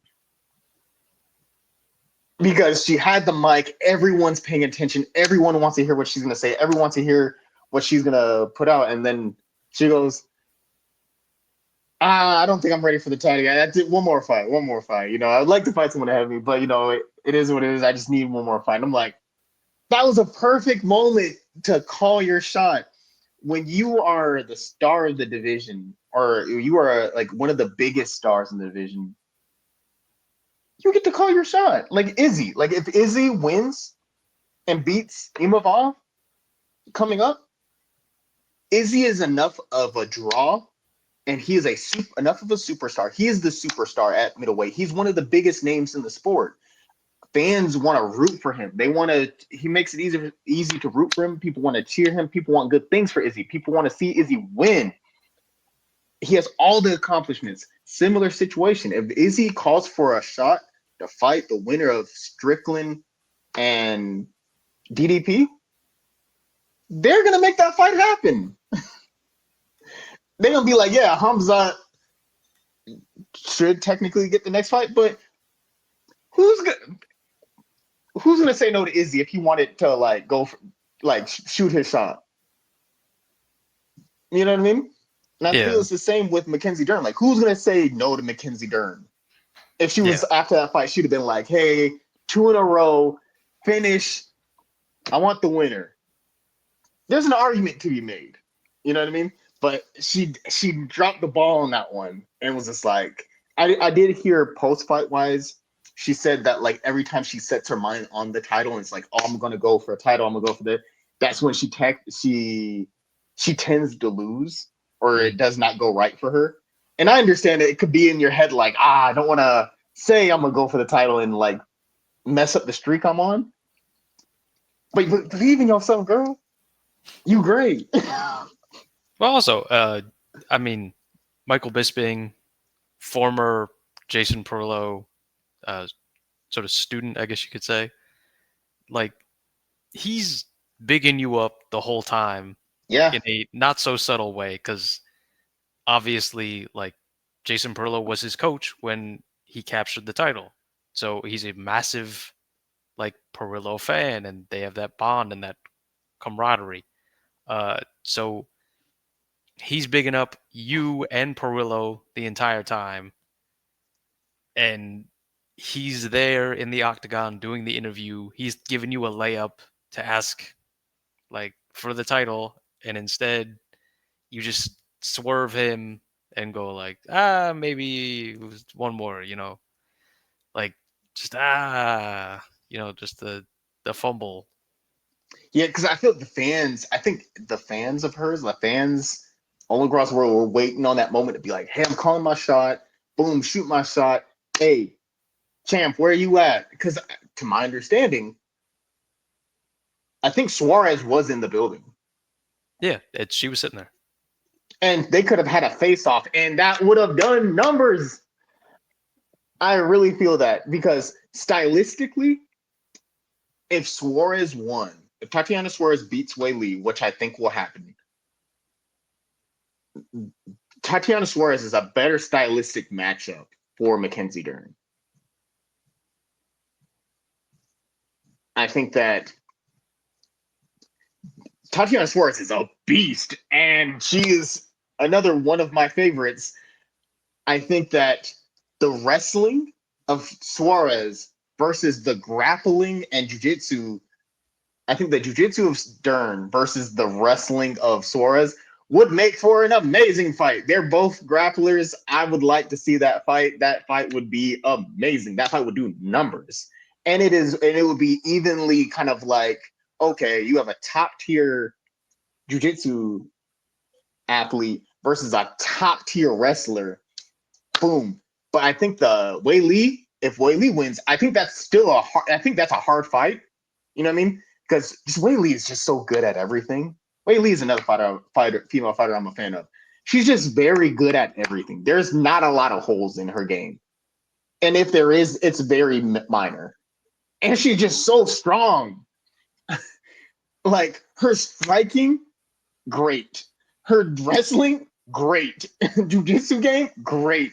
Like, I think that Suarez is the best challenge for Wei Li. The best person who I think could take it off the belt offer. Could Mackenzie Dern pull off an upset to beat Wei Li? Absolutely.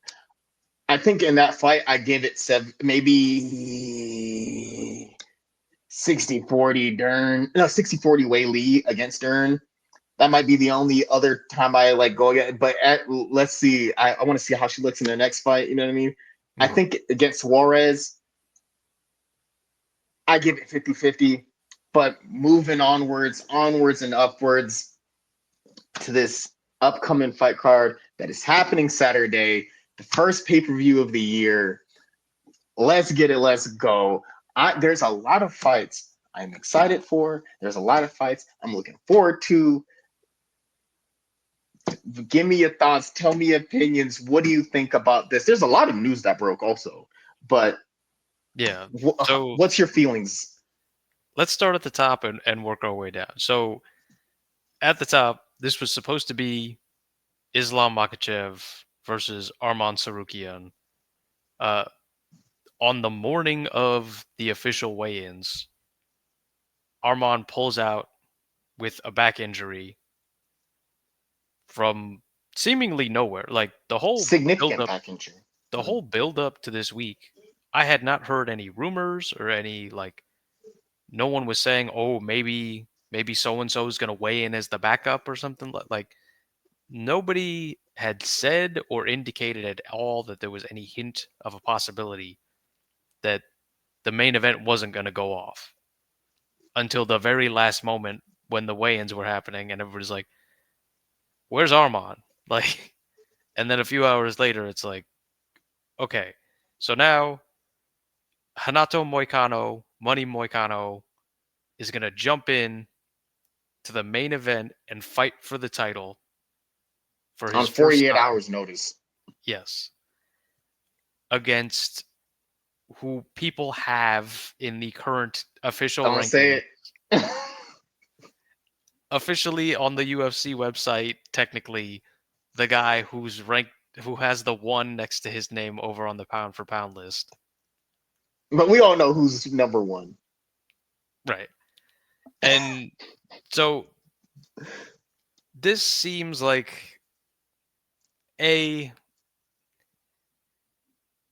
let's do the negative first, and then we'll do the positive. On the negative, this is a heartbreaker for Arman Sarukian, who has earned his way to the title and should have had this fight. He deserved this fight. He got the fight, and then at the very last second, wasn't physically able to compete.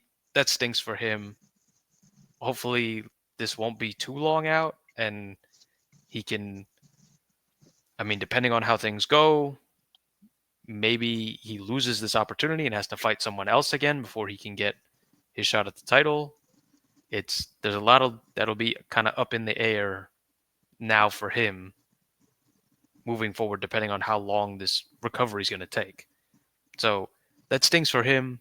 For Islam, it also stinks a little bit because we had the kind of buildup of this fight and the anticipation for it, and I'm sure he had a full camp focusing on Sarukian and what he would bring to the table. And so at the last second, Islam has his opponent changed to somebody else and isn't really in line with the preparation that he's been doing this whole time for Arman. Uh, for Moicano, this isn't how you draw up, getting your first title shot on short notice against the guy who has the one next to his name in the pound for pound. Like that's not how you draw it up. But you know, come with the hour, come with the man, and Money Moicano has shown that he can't afford to lose, which is amazing. Like to think 2-3 years ago you couldn't pick this guy out of a lineup, and now he's got like catchphrases, and everybody knows. Moicano wants money. Yeah, like he's got. Moicano wants steaks. There's guys who you can't even name in the UFC, and this guy's got like three catchphrases that people have all heard and can repeat. Like, You know how hard it is to get a catchphrase to stick as an adult, yeah, much less as a top tier fighter in the premier fight organization. it's every time like Mackenzie Dern needs to take the Money Moicano class on how to Promotion. be a big time draw and fun, entertaining UFC fighter because he's got it all nailed down. He's always on fire at the press conferences. He's doing social media. He's going on other people's podcasts, doing interviews. It's whenever there's a microphone in front of him, he's got something to say. It's on the positive side, like huge entertainment factor for all of us and the UFC that this guy's getting a more prominent role and is going to have the opportunity to go out there and compete for a title. That's great. It's great that he stepped in and that Islam agreed, that we were able to save the main event and have the title still be on the line and that everyone made weight. So that's good. Uh, it's good that Arman didn't lie about his injury and go out there the way Dillashaw did against Sterling that one time, where we all got kind of robbed because Dillashaw was in no state to fight, but he did anyway as his last kind of hurrah. So thankfully we have two healthy enough opponents who should be facing off in the main event, and we'll get a real contest. So ultimately, though, if you're the UFC, this became, instead of the kind of seriousness, the kind of I feel like the promotion was kind of based on, like, because you had the Islam Arman fight, and then you had the Marab and Umar thing, and Marab and Umar were talking so much heavy stuff that are usually kind of uncomfortable topics that this whole fight week's felt pretty serious for the Oh, most part. very much. Like very, very Eastern European. It felt very, very Russian in the way that it's been approached. Like no smiles, all seriousness. Like eating cold turnips and stuff like that. There's been no jokes, no silliness, like full on hardcore stuff all the way through. It's They were pulling up on each other. It was like, "Where are you yeah, from?" They were like, it was like, remember Marab pulled up on him at the press conference. It was like, "Hey, bro," because remember, what Umar was like, "Yo," said he's more Georgian than like Marab, and Marab's from Georgia and is super proud Georgian, like, and he was told that he's more Georgian than him. And then Marab during the press conference was like, "Hey, don't think I didn't hear what you said about me." He was like, "Bro, you can barely represent your country," which is also a spicy thing to say. And he was like, "Yo," and asked him during the press conference, he was like, "Where you from, bro? Tell me where you represent." And that dude, when he responded back, Rob just started laughing and was like, "See, told y'all." And then Umar was like, "Oh, if you rock with your if you what about you?" Like he was like, "I live in my like hometown. Do you?" And then, it was like those are generally kind of like touchy subject when I like they were going back and forth, and I I feel gotta like say there's a lot of also, I really didn't like that point for this one reason. How long was Khabib over at AKA? And now Coach Javier is in Khabib was in Khabib's corner, is now in Islam's corner. Like I get maybe like I don't know Umar's whole story. I would assume at some point he's been over to AKA. I would guess. So like it's a bit much to like just now, like after Khabib got the title and stuff and has been building the facilities over there. Now you guys train there like full time. But like I don't know, 5. I'm trying to remember when Khabib retired, but like I think a little bit before that. It's only been like 5 years, really, that they've been over there like full time in it, because they were at AKA before. That's how DC's all friends with these guys, because they would all come over to AKA. So it is a little bit to me like a lame-o point to say to Marab, "Oh, like you don't live in Georgia, you don't train in Georgia." It's like, yeah, bro, you were coming over to LA to pal around with DC and Luke Rockhold. Like LA is not Dagestan. That's not Russia. Like you had plenty of other options, but you were coming to AKA for the train. Like Marab came over for the training with Aljo and Longo Serra. Like just because you're now back there, like you just got back there. You weren't staying there the whole time. It's not like you've been based out of there the entire time and you don't go to other camps and learn from other people. the yeah, it's I think it's one of those things where I can see why both fighters are frustrated with the I guess the other, right? Mm. Where I could see Marab's frustration in it all because Marab's like, "Bro, you haven't fought anybody. You're like getting this fight because of what your last name is." Mainly, like Mm. Umar is a great fighter. He's a really good wrestler. He has good striking, a very high strike accuracy rate, right?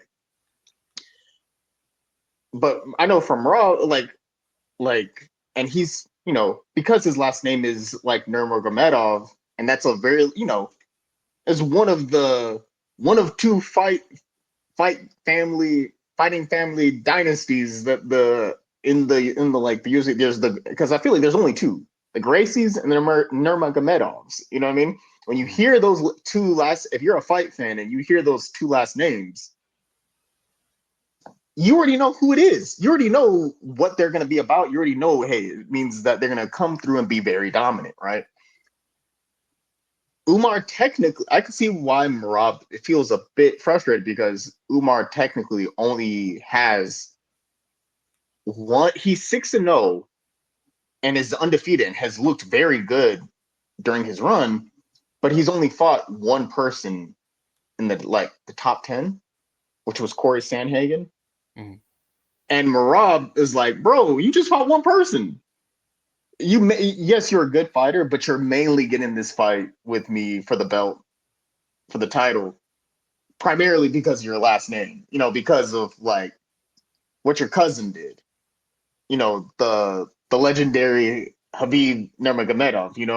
Mm. And because I know Marab was like, bro, I had to fight the legendary Hall of Famer, future Hall of Famer Jose Aldo, and beat him decisively, and then go up against Olympic gold medalist, two division champion Henry Cejudo, and beat him at his own game. And then I had to go against the former champ Sean O'Malley, and then I had to go against Marlon Moraes. You know what I mean? Like having to like, and three of those four, because Don't forget Piotr Jan.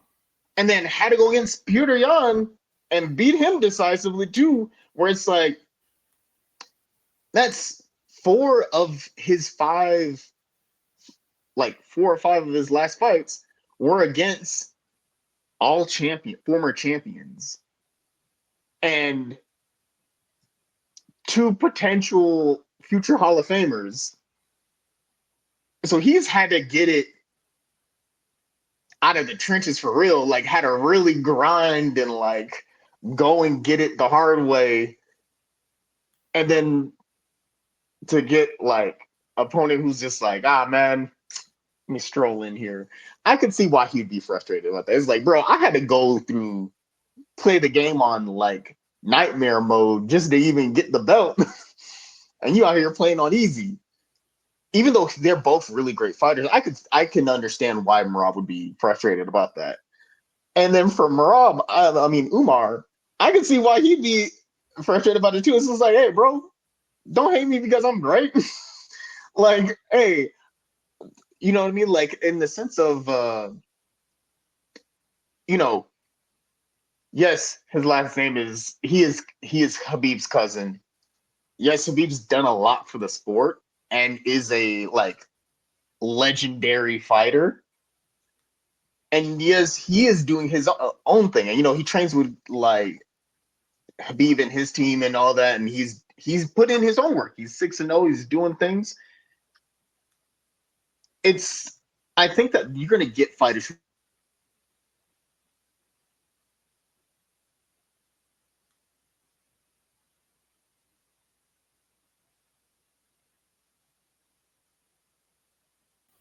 Sorry, y'all. Wi-Fi wouldn't let me be great. It kicked me off for a bit. But like I mentioned, I see Marab's point, but also see why Umar's point, because Umar had been like, hey, don't hate me because my family great. Like his brother is his nice brother, his cousin Habib, the legendary Habib Nurmagomedov, 29-0. And then Islam, who's also in that same camp, 26-1, right? 20 something, 20 something in one, 23-1, 20 something in one. 26-1. 26-1, current champion. His cousin was a former champion. Their whole so there's a because of the work they've done and a lot of the great work they've done, and Habib's legendary. Everyone who's a fight fan knows who Habib is, right? Everyone who's a fight fan knows who Islam Makhachev is. I give him a hard time, but it's like sometimes just joking around. But the Islam is a really great fighter. He's a really good wrestler. He has good. He's very good all around. And I think that whole camp is just very solid, right? As far as like they're very effective. They win matches. They win title belts. The While I do think John Jones is the right, I joke around and say that like when I was saying it earlier, like don't say it because John Jones is definitely pound for pound number one. You know what I mean? Who's beating John Jones? Decimated champions in two different weight divisions, youngest champion ever, oldest champion right now, two division champion, all that. You know what I mean? But all that to say that like when Umar came in, because two people from Team Khabib were so amazing. He yeah, you're gonna get fast tracked a little bit, especially since because in order to get fast tracked to a belt, you first still got to be good. Like even if you get fast tracked and you're bad, they're not gonna push you on. Like look at Gilbert Burns' brother, Gilbert Burns. Gilbert Burns is a fan favorite, and everybody loves Gilbert Burns. And he is a former title challenger. Everyone was hyped about it. And then when and then Herbert Burns joined, I think there was a lot of hype behind him because of who his brother is. And he just had a less than satisfactory run. And the hype died down fairly quick on him. Because also those are big shoes to fill. And on Umar's side, those are also big shoes to fill. Like you got to follow in the footsteps of the legendary Habib. You got to follow in the footsteps of the current champion, the Islam, right? Where it's like, okay, cool. And then you start stringing these wins together. I feel like some people like, oh, it's a gift. Oh, he didn't get the shot. He didn't deserve the shot. I mean, like, come on now, y'all. When people come in with a storyline, you're gonna get fast tracked. Alex got fast tracked because of his connection with Izzy, that rivalry. Alex put together 3 fights, 4 fights, and got that chance to fight for the belt. Alex is amazing. He's phenomenal. And he got that chance to prove why he's phenomenal. Just like how we were just talking about Mackenzie Dern. She's a draw. Even if she did lose to Yang Shannon and all the others, she string 2-3 together, she's gonna get put in fast track to a title because she's a star. Izzy, there's some people who have that kind of pull, I guess you would say, or the draw, right? And when your last name is Nurmagomedov and you are winning, you gonna get fast track. I mean, it's just like if there was another Gracie that came in and was just really good and was putting together, they're gonna, because of the Gracie name and them being a good fighter, they're gonna get moved up. Right. Right. It's like at work. It's like people get jobs a lot of times because of connections. So if you're someone who got your job not through connections, you could sit there and be like, "Oh man, like I had to do so much more than this person. They just had to know this person, and it was all a formality, and like I was more qualified and whatever." But the reality of the situation is that connections are important.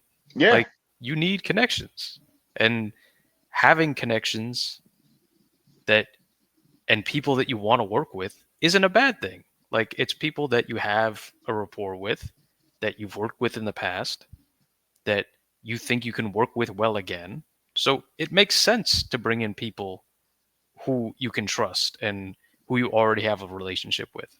Like in the same way, if you're the UFC, this makes a lot of sense. Like you've dealt with this management, like the same way that it's not a coincidence that a lot of the top managers in the kind of MMA space all have a lot of clients who work with like the UFC or certain promotions. And if you're a fighter who's not signed to a big promotion and you can get one of the bigger agents in the space to sign you, that's going to help you. It's going to be a connection where they can advocate for you to the UFC of like, hey, I got another guy that's this, and this. Like, however you can get the opportunity is how you get the opportunity. But ultimately, you, the person, have to Still step gotta through make the it door. happen. Yeah. It's like Corey Sandhagen has gotten no favors his entire UFC career. Like, Corey Sandhagen chooses to play the game on the hardest level of difficulty. But the reality is on the night, he couldn't beat Umar, and Corey's one of the best we got. So was it way easier for Umar than just some guy from Dagestan? Yeah. Is it easier for just some guy from Dagestan who trains at Khabib's gym than some guy in Arizona? Yeah, it is. Like, but those are just the breaks. And ultimately, once you get to the high level where you got to show it and prove it, there's no one that can do you any favors. There's no last name that's going to get you any points. You got to go out there and get your Still perform. takedowns and do the damage and get the finishes. And, you know, there's no like points that get assigned because of like what your last name. There might be some points assigned depending on how you view it. Uh, Sometimes in championship fights, sometimes we do see the more kind of popular person end up retaining and getting like the judges kind of goodwill on certain ones. But ultimately, at the end of the day, you got to go out there and you're going to compete. So it's did Umar have the hardest road? No. Did Umar have the easiest road? Probably not either. I mean, there's probably a few people who have had it easier than him in the history of the UFC in terms of getting to the belt. But that just is what it is. It's ultimately if he's better than you and he beats you, does it really matter how he got there? Facts.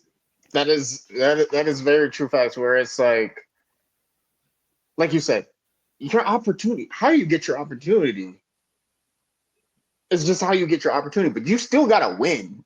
Hmm. Like if even if your last name is Gracie and you get just rushed into a title shot, you still gotta win the title shot. Your last name ain't gonna do much for you. Don't win. You know what I mean? Hmm. Like you still gotta be good. And so that's why I'm not. I personally wasn't mad at the whole thing of Umar getting the shot, Hmm. just because, hey, yes, his last name is Nurmagomedov.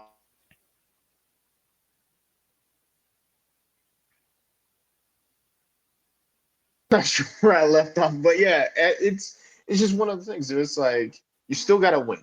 No last name is gonna get you any like free favors. No one's just gonna give you a belt because of it. You know what I mean? So I understand. Like for him, it's just like Islam and Habib together, right? Have a combined record of 56 wins and one loss. It's insane work. When that happens and you come in with your own 6-0, yeah, are you going to have the hardest route to the belt? Not necessarily. No, not really. But are you going to have the easiest road either? No, not really. You still got to win. Even if they give you the easiest fight on the first try, the night the belt comes, you still got to perform and win. And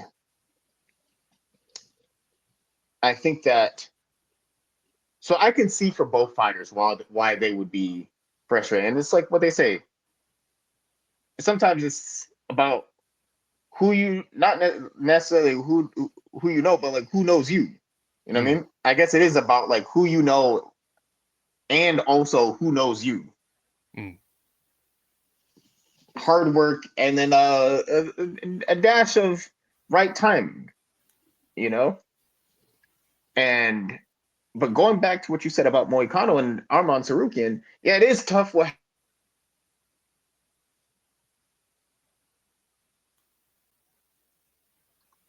the back at it again. But all that to say, I'm going for Marab.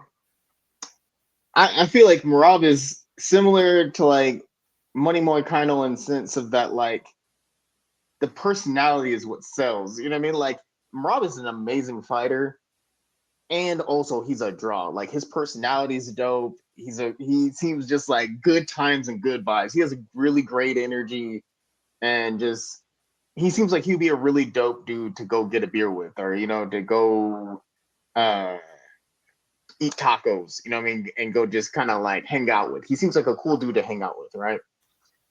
On top of that, he is on a 10 fight win streak, which is if I'm not mistaken, the longest in that division. Yeah, it's actually the longest streak in UFC bantamweight history. He has 72 takedowns to his name, which is the longest in that division's history as well.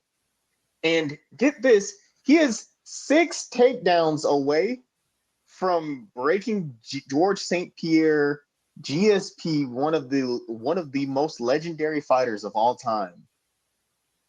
His record, GSP's record for most takedowns in UFC history.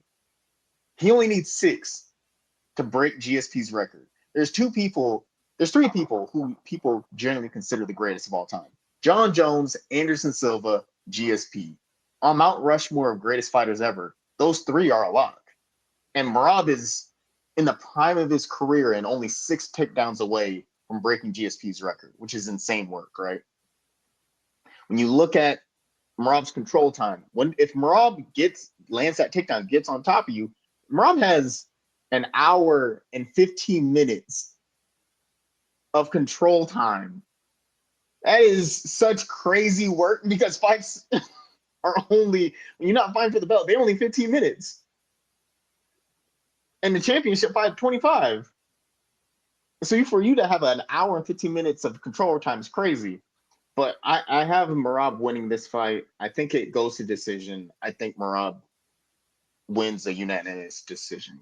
I think that a lot of people are saying Umar's a 3-1 favorite. I think Merab's worked so hard to get to the belt that I don't see him losing it anytime soon.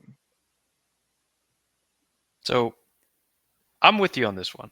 I'm also rocking with Merab on this, only because I think, ironically, one of the things that Merab's complaining about for Umar is one of the things that's actually going to help Merab in this fight, which is Umar's only fought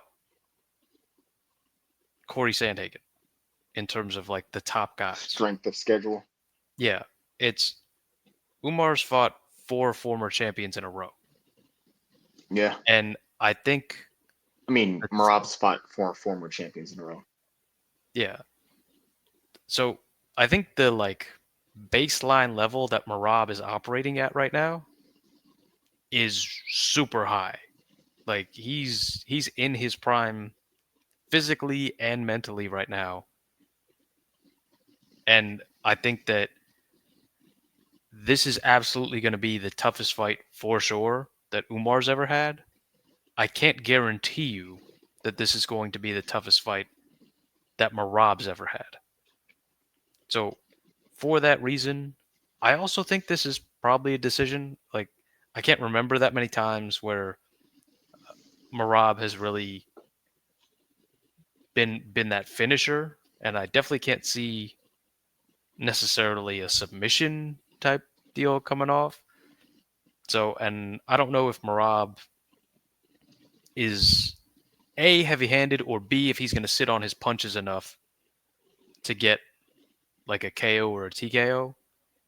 So I'm with you, Merab by decision in the upset. Circling back to the main event real quick. Yeah, there's something I wanted to say about the main event really quick.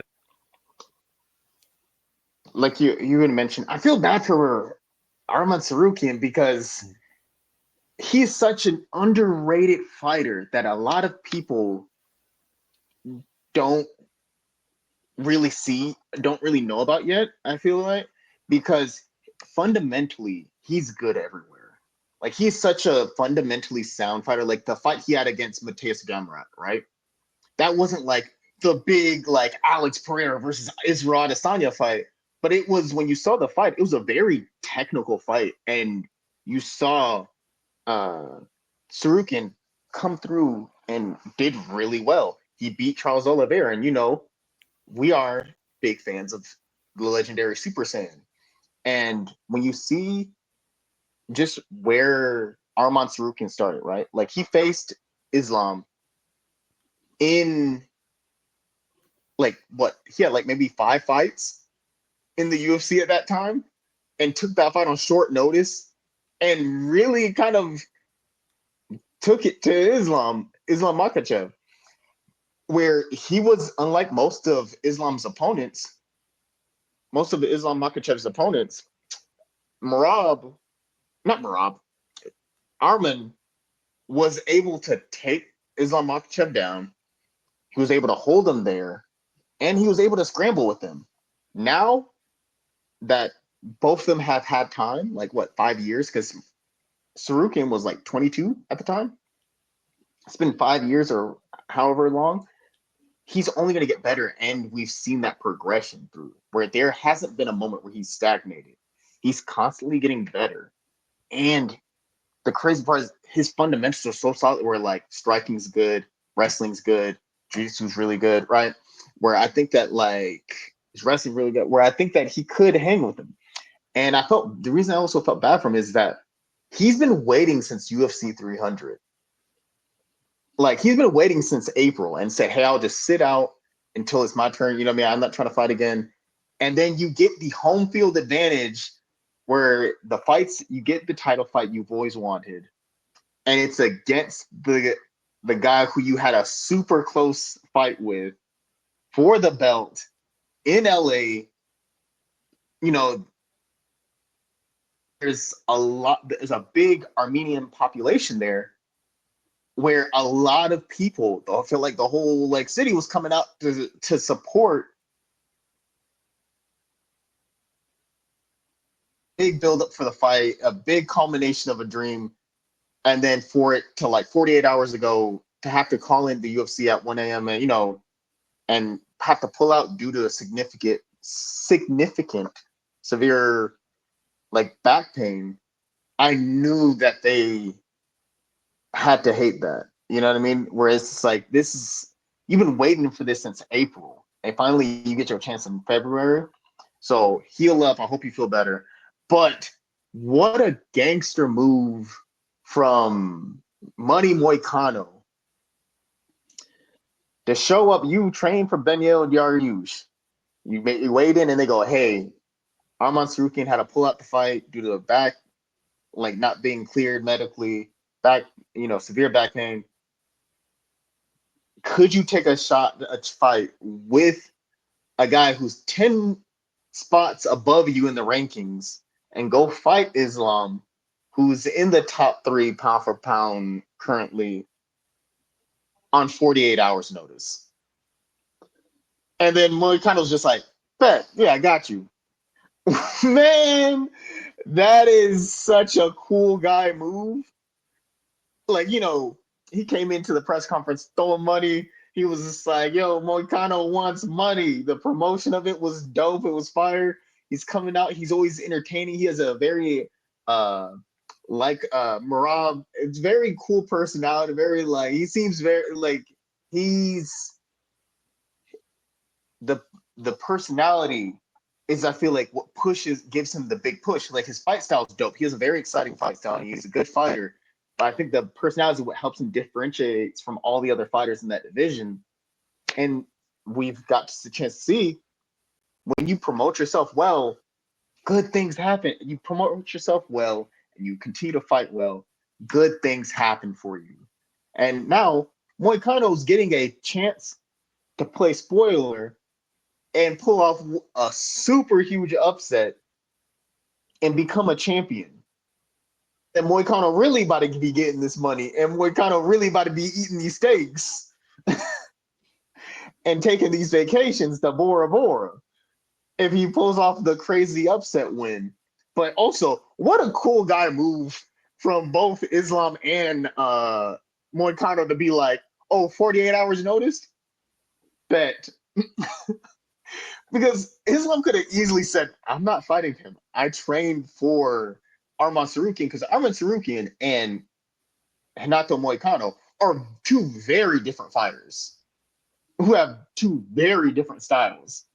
Islam being the champion, he could have said, "Nah, I'm good. I'll pass. I will wait." But for him to just get the call and be like, "Hey, Sarukian had to pull out due to an unfortunate back injury. We have a fight for you, Money Moicano. Do you want to take the fight?" And from what I understand, Islam was like, brother, I'm the champ. Send me whoever. I'll beat whoever. When you're the champion, you pull up and do champ stuff like this. Show up on 48 hours. Anybody who wants it can get it. I was like, yo, that's that's definitely a cool guy move. So props to both of them for being so down to just be like, yeah, I'll find a whole different opponent on like a day's notice with no prep. And especially to put your belt on the line and then from Moicano to be like, yeah, bet. I'll go fight the most dangerous guy in the division on a day's notice with no preparation. So if Moicano can pull this off, it will probably be the most memorable moment of 2025, potentially. Yeah, it would be awesome if he could do it for sure. Like one of the biggest moments, and I'm sure one of the biggest post-fight press conferences of all time.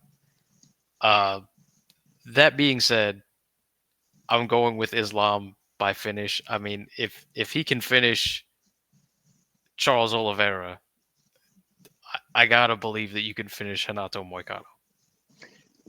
And I think this is where we may differ. I love a good upset. I love a good underdog story. I'm going for Money Moicano, not the Money Moicano. I'm going, and I'm gonna say we just gonna go for the gusto. We taking bold, the bold Predictions. predictions. Now I was trying to think of another word that started with a B that was close. That I guess was, but there is no other word. I don't think. Uh, right? That's what I was thinking too. But we're going for the bold predictions, and the Fuego takes. I'm saying Money Moicano by finish, second round. We go. We getting. We're going. We take Fuego takes out here, and they don't call me Maustradamus for no reason, I Mystic respect. Malik. I respect the attempt. I don't think it's gonna work out for you, and I'll take this. I'll take this victory on this side. You But gotta go big or go home. yes, I respect that you threw your hat in with what you want to see. I respect that. Because the just a little bit of stats between the fight, right? Mm. Why also I feel like this was such a cool move from both fighters. Islam is on a 14 fight win streak, right? It's the longest in like active win streak in this division, right? Mm. The longest active win streak for a lightweight. Also, crazy work. We all know if you come from Team Khabib and your name and then Nadav or Chev, you got the mustache, no mustache beard, or the like low haircut, clean shaven. Your wrestling is about to be S tier. You're about to have phenomenal wrestling and phenomenal top control. And no matter what weight class you're from. And all that to say, Islam Makhachev has a 90.9 takedown defense rate. That means pretty much every takedown, he's stuffing it. He's putting it down. He's slapping it down like Dikembe Mutombo and hitting him with the no, no, no, no, no. and being like, bro, because the amount of work that the fighters do in Team Habib over there, and like if you take the top four people from that camp, right? You take Habib, you take Islam, you take Umar, you take Usman, Nurmagomedov. They have a combined record. Those four alone have a combined record of 99 wins and 1 loss. Even if I was making up a number, There's no way I'm fabricate a 99-1. That's the legitimate. And it sounds crazy to say, but when you look at it, right? When you see all of them and what they do, I have it somewhere in here because Khabib being 29-0, Islam being 26-1, Umar being 6-0, and then Usman Nurmagomedov. I had it written down somewhere, but when you see, oh, there it is. I think I found it. Yes, and then Usman Nurmagomedov has 18-0, right? The wrestling is about to be top tier, and like the amount of work and discipline that goes into that camp, phenomenal. However, for the fun of it all, for Moicano, tied for second longest active win streak in that division at 6. Hey, you know what I mean? 10 wins by submission. Islam has 10 finishes, first round finishes, I believe. 10 finishes, 10 first round finishes. Moicano has 10 submissions. You know what I mean? I think that it's going to be exciting because anytime Moicano's in a fight, it's going to be an exciting fight. He's in the last couple of fights, Moicano is rarely ever in a boring fight. I don't even think he's been in a boring fight. This man is excitement personified. He's gonna put on a show for you. And so that's why I'm gonna go with the hot take. I'm gonna go with the because I think Islam is a plus 900. No, minus 900. My bad. Sorry. He's a minus 900 favorite. So I'm gonna say Moicano wants money. Moicano wants stakes. Moicano wants an upset. Moicano wants the belt. And that's gonna happen in LA. I would be here for it, but I just can't go with it. I just don't think so. But let's go ahead and pick through the rest of the card because there's still some big matchups Yeah. in the rest of this card. Like 2 former champions at light heavyweight, Yuri Prohashka, Jamal Hill. It's a pick'em fight on the odds. Yeah. And this one is going to be all entertainment. Because you're talking about 2 people who are they're fun fighters, right? They're in fun fights. They are top tier. Like I think this is the closest you will get to like the number 2 fighting the number 3. Like, hey, the 2 best guys outside of Alex Pereira fighting each other is these 2. And I think that Jamal being like the second person from the Contender Series to get a belt, with O'Malley being the first, right?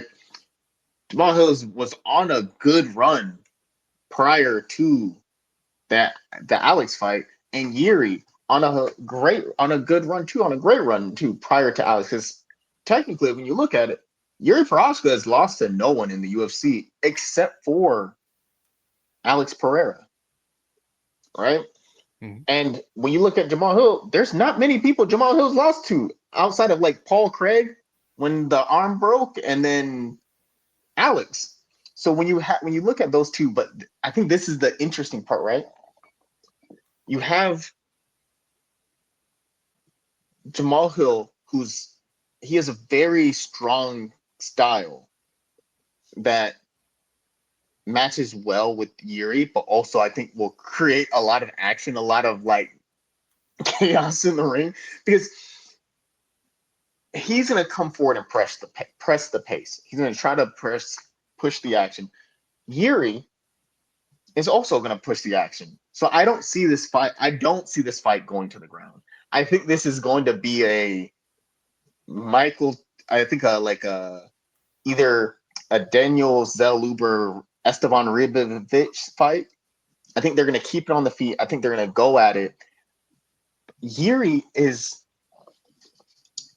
my pick is Yuri. I think it's a pick 'em. It's very 50-50. It's a toss up. Like you flip a coin, it's gonna be Jamal 5 times out of 10. It's gonna be Yuri 5 times out of 10. However, I will say I'm picking Yuri Prohaska, the Czech samurai, just because he's literally the protagonist of an anime. He's the main character of any shonen battle anime. This dude is out here meditating under waterfalls, practicing hitting trees in the forest, doing the taijutsu training in the forest like Rock Lee. He's doing the meditating under the waterfall like Naruto did. He's out there having a whole anime training arc like Asta and Black Clover. You see him just in a river, just practicing his punches like he's Netero and Hunter x Hunter. You'll see him just doing like who just goes into a dark cave in a dark room for 3 days with no phone, no food, no internet, just to conquer his mental, to make him mentally tougher. He's just like, I need to conquer my own weakness, so I'm gonna just meditate in the darkness for 3 days straight. That just shows just some next level mental like preparation, right? And it's not this prediction works 80% of the time, 50% of the time. But anytime you see, I feel like in the past, anytime they show in an embedded, a UFC embedded or a UFC countdown, and the person is training out in the wilderness, they're about to do some dirty work. It's about to be crazy work they didn't put on. They about to put on their opponent, right? Remember when Jan Blachowicz, the legendary Polish power, was out here training in the frozen tundra, jumping into frozen lakes and like shadow boxing in the storm in the cold, or like Izzy training out in on the beaches of New Zealand, like he was running in the sand and doing all these push-ups, doing backflips in the sand, all that stuff, training with the water. They had Yuri Prohaska doing like Tai Chi under the tree type stuff. You know what I mean? Like all those fights, they had their best performances. They really put on like Khabib's out there wrestling. Like wasn't that the time that video of Khabib wrestling the bear came out? No, I Like think they that were was like, from when he was a kid. yeah, I know it was when he was a kid, but like that's when I think that was when, if I'm not mistaken, that's when everyone found out that like he used to wrestle bears as a kid. Like if I'm not mistaken, I could be I don't wrong, but remember. huh? I Yeah, don't remember. neither. It's late, but anytime you see people doing anime level training stuff, or you hear that they used to do anime level training, they usually go out and have like a phenomenal performance. So leaning on that, um, I'm gonna say Yuri Prohaska because he has 23 knockouts. He's a very high striking accuracy rate and significant strike rate. I'm a half, and Jamal Hill also does have a high like striking accuracy rate and like a like a very good significant strike rate. But I don't know. I feel like whenever you're doing main character anime training art stuff, it's hard for me to go against it because just from what we've seen. What do you think? I'll go with Jamal. I really like Yuri. I think that he's super interesting, and It's very interesting. I'm a big fan of all of his like personality and his character. And I thought it was really cool that he brought up on stage the his fan that's been battling cancer and had her hair styled like he typically has it in that photo. It's I thought that was really cool. How he shaved his hair and Yeah, his solidarity with her. Yeah, I thought that yeah. was really dope. Yeah, and he's Uh, paid. Did you hear? He's donating like $50,000 to the cancer research stuff. To like, you know what I mean? yeah, that's what it's. as a person, as a martial artist, as a fighter, like I really enjoy Yuri a lot. The only thing that has me going the other way on this one is that when he's in the fight, Yuri takes some wild risks and has the hands down and all that. And it's very exciting. It's it's very much risk reward, but I just think that Jamal has good enough defense and footwork, and his striking is technical enough that he'll be able to hit Yuri sometimes when Yuri decides to like drop hands and blitz and do some weird stuff. And I think that'll be the difference. I think that Jamal's getting a little bit underrated because of kind of the opposite end in the way that like people all love Yuri right now and all the stuff he does is so cool and interesting. A lot of people are kind of moving away from Jamal because he won't let it go that he lost to Alex and that it was fair and square. It wasn't you know no excuses. Like you lost to the guy right now, but Jamal's taking a different path with that, and he's pushing away a lot of fans who would love to support him because he's another, I think, an interesting guy, Yeah, but he's kind of leaning into this heel. cringy kind of complainy character instead, uh, and like kind of relishing the against the fans heel stuff, and it's I think because of that people are underrating him a little bit, and I think that he's got the skills because like he, he only has I think 2 losses in the yeah UFC, if I'm not mistaken. he has 2 losses period. He only has 14 fights in his entire career. Yeah, So it's he lost. Let me see. Paul Craig and Alex. Yeah, he lost to Paul Craig 4 years ago now, and then Alex last year, and that's it. Yeah, So and all the rest of the time, outside of the decision over Glover, his whole run he was just knocking people out. A lot of them in the first round. So I think that he's got a really good skill set. Hopefully, this is like more promotion that he's doing, and he's not actually like, "Nah, I'm already the best. I don't have to improve." Type deal. Uh, so hopefully, he has been working on his game and making making strides and protecting himself better. And maybe part of it was there was like a lapse in judgment. Maybe there's not some big holes that he has to shore up, and so that's why I think that he'll keep it clean enough that Yuri will charge in and he'll be able to pick him apart a little bit and eventually get the TKO.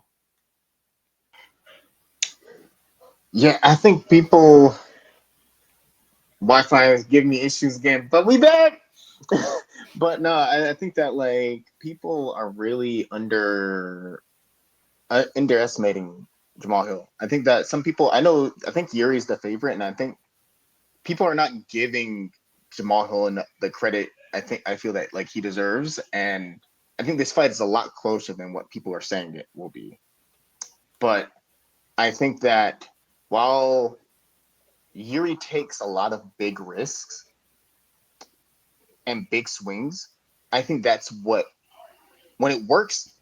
Oh man, these are like highlight reel moments they use in video packages. But when they don't work, when they hit big. But when they miss big too. And I think that that unpredictability and that kind of unorthodox way of fighting slash striking could be to Yuri's benefit. because you don't know when a spinning back elbow is gonna come, or like a tornado kick, or just like an axe kick out of nowhere. You know what I mean? Or a head. Any of those type of things. So I think that it has a lot you have to watch out for, right? I think that Yuri's the most dangerous in the first few rounds because this is a 3 round fight, right? Yes. Because I think the both of them, I don't think cardio is an issue with either one because both of them have good cardio. I think that both of them have good amount of endurance, but I think that Yuri is his strongest in round one. I think both are very good in the first round, but I just feel like Yuri's at his most explosive in the first round, and I just think that like main character anime that anime main character energy plus the unorthodox crazy fighting style of Yuri's, I think that's gonna get him the nod on that one. I say Yuri by finish, second round. Okay.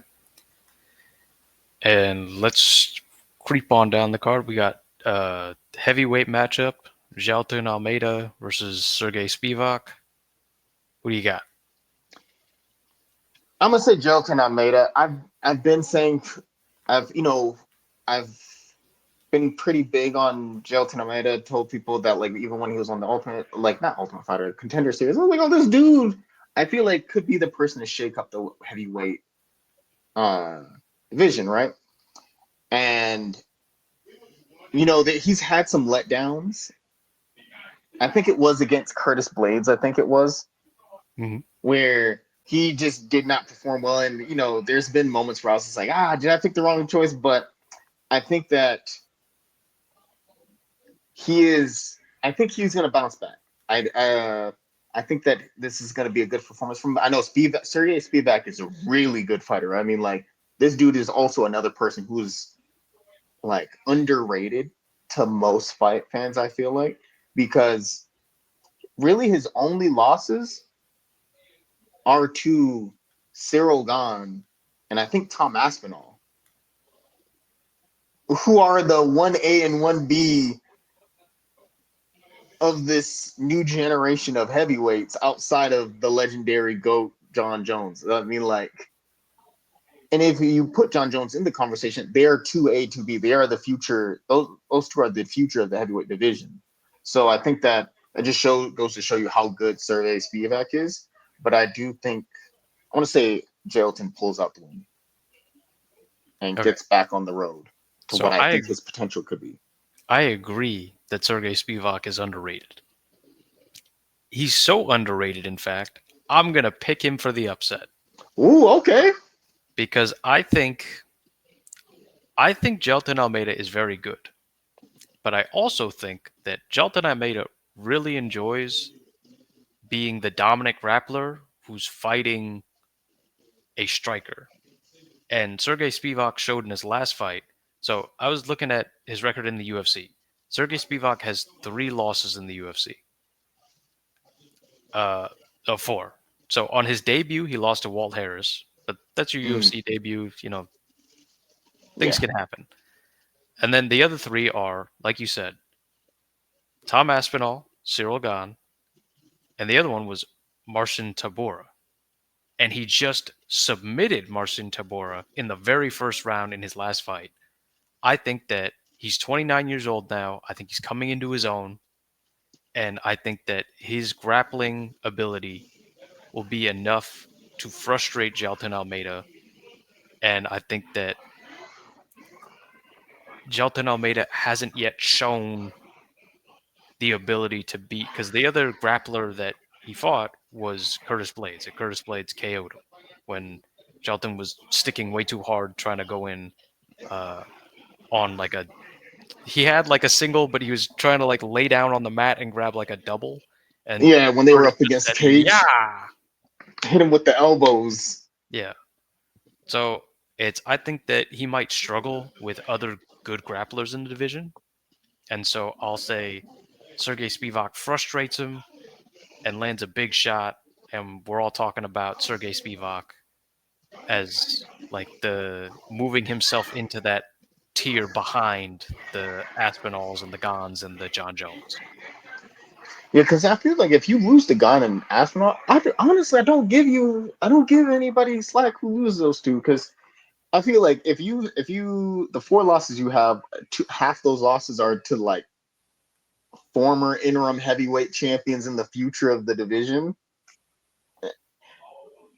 I think those losses will age well just because of how high the ceiling is for a potential Gon and Aspinall because I feel like they're going to be.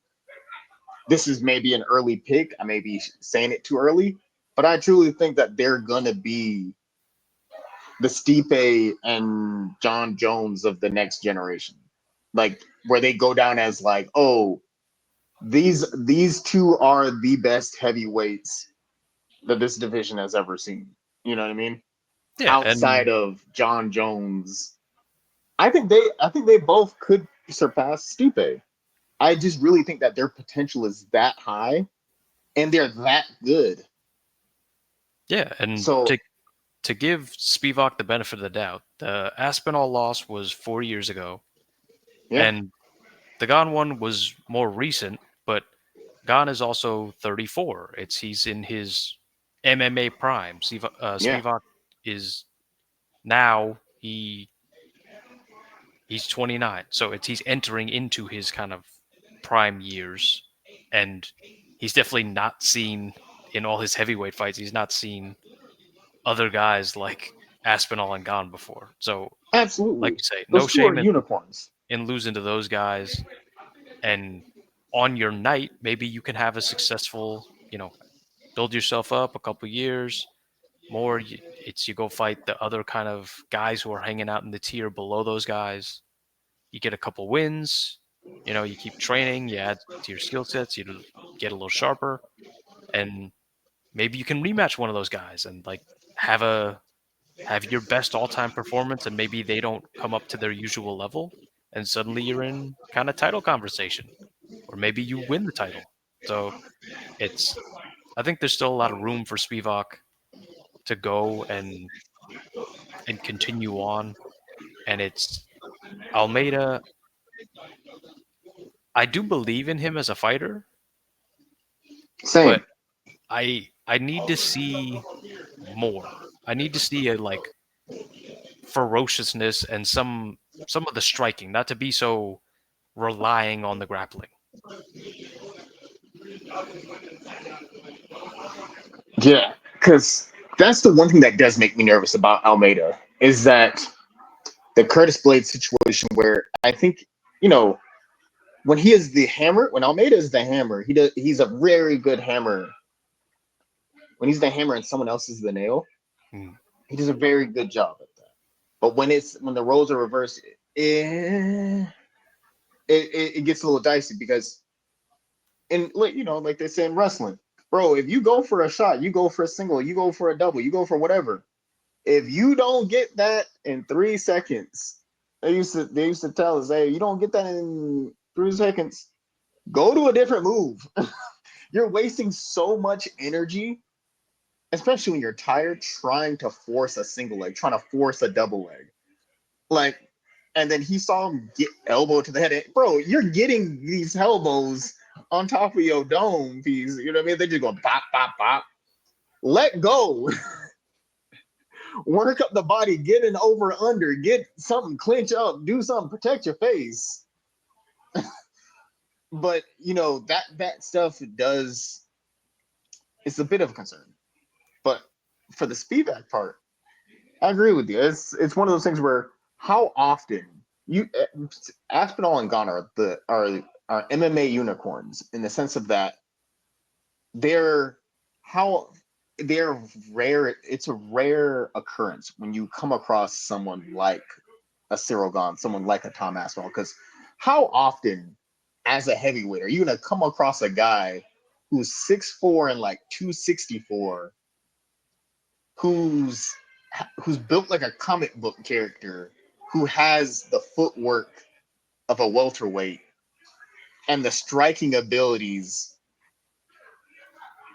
of like a middle, like a lightweight to a middleweight, who's throwing spinning heel kicks, who's throwing head kicks, who can hit you with a tornado kick, hit you with these movie highlight reel type things. It's so rare that you're going to come across a heavyweight who just has as good of footwork as Gone, or his striking, or just the fight IQ. And how often are you going to come across a guy similar size at heavyweight who has knockout power in every punch, but also is a jujitsu like ace, who's a jujitsu wizard? So rarely are you going to run into that in the heavyweight division. that Yeah, it's it's definitely one of those things where you could see somebody getting better at it by seeing it a few times, kind of deal. Like the same way that back in the day, all of the Team Alpha Male guys, like they just kind of took turns trying to figure out Dominic Cruz's style until eventually somebody was able to do it once. So it's you could definitely see maybe eventually you get enough cracks at it, somebody will figure out something interesting or like novel to do against that kind of combination. But until then, it's just like, yeah, no harm, no foul into losing to those guys. the for the opening fight of the main card gonna be, I think, fireworks. RDR, Reiner De Ritter. I think I said his name. René De Ritter. Ritter versus the Trailblazer Kevin Holland. I call him RDR for short. And Kevin Holland. I think this will be a this. Here's the thing, right? I Mm, think when you think of Dutch fighters, you think Dutch kickboxers. You mm, know, your Alistair Overeems, the Durandamy. She's Dutch, right? If I'm not mistaken, she's like from yeah. Holland, Amsterdam, right? When you think of those guys, if I'm not mistaken, Henry Hoof's also Dutch as well. Mm, The kickboxing coach, the Muay Thai coach type dude. So usually when you think Dutch fighters, you think Dutch kickboxers. But RDR shakes that trend and goes, "No, I shall raise you one with my phenomenal jiu-jitsu skills." He has very good submissions, and his jiu-jitsu is very like like his jiu-jitsu is just very good. Like he has tremendous submission abilities, and it feels like your traditional grappler versus striker, where Kevin Holland is one of the most active fighters we've ever seen in the UFC. Yet he still holds, he's tied for the record for most wins in a calendar year, getting 5 wins back in 2020, which was an insane year when that happened. And fun fact, he is one of, I think, 3 people to ever win a fight by like finishing an opponent with punches from the bottom position, which I don't think will ever happen again. But it's such a like a crazy like highlight point to have. But Kevin Holland is in fun fights. He's also another fan favorite. People enjoy to see him fight. People enjoy him as the person, his fight style, the entertainment he brings to it. I think RDR is going to bring some excitement. They kind of joked about it in the press conference where Kevin Holland said, "Hey, give me at least 3 minutes, 2 minutes before you start wrestling. Let's have a striking battle. Let's keep it in the center of the ring. Give me 2 minutes before you start going for takedowns." And I think that even though we all know Kevin Holland is a striker, he has an underrated submission game. Like he has a black belt in kung fu, but I feel like his submission game is equally as deadly. So, what's your thoughts? I have it going to Kevin Holland by finish, first round. I don't love RDR as a prospect mainly because I just haven't seen a lot of him. It's his only UFC fight so far was against Gerald Meerschaert, which he won by submission, which is very impressive because Gerald Meerschaert doesn't get submitted typically. Uh, I don't love picking Kevin Holland either, though, because, and we've talked about this before, I think Kevin Holland has all the skills necessary to go really far in the UFC and possibly be a title contender. But for whatever reason, Kevin Holland doesn't take it seriously and prefers to kind of live in this like entertainment part instead of like pursuing a dream for a title. And so I don't know if this is one of those ones where like because Kevin Holland doesn't just lose a bunch in a row. It's he'll lose one or two and then he'll have a really good performance and get you invested again. And then he'll lose like another one or two and then he'll win one or two and you like every now and again you'll go, "Oh, maybe he's turned the corner. Like this is the time." And then he'll lose some and you go, "Ah, I'm out." And then he'll win one or two and you go, "Ah, maybe this is the one." And then he'll go, "Ah, no, I'm out." Like I I don't know which one this is. See, So I go think ahead. I'm gonna join you. I think I'm gonna go Kevin Holland. Yes. I'm gonna I'm gonna foolishly believe that if he gets taken down, he won't accept being on bottom this time, and he'll He's knocked a actually. guy out. He's finished the guy from the bottom I with know, but I strikes. don't want him to. I want him to stand up. So I'm gonna hope that Kevin Holland has decided that he's not just gonna accept bottom position. He's gonna try and stand up. He's gonna stuff the takedowns, and he's gonna get a TKO in the second round with punches. Here's hoping. Because I think Kevin Holland's another fighter who I'm a fan of, who I want good things for, right? I'll be a fan of his until he retires. I think it happens. It's not foolishly hoping. It's the power of optimism, my friend. And that gut feeling that tells you he's gonna put on. He's gonna start the main card off right, just like how Puna set the main card off right last week. That's my feeling towards that. I think that this will happen. I think he will do well. I think that on the prelims though, Mm, I there's mainly just one fight that I'm like interested in, right? mm,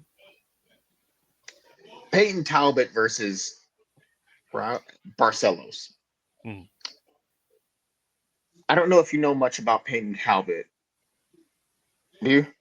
I saw him on the contender series. Okay. Great run.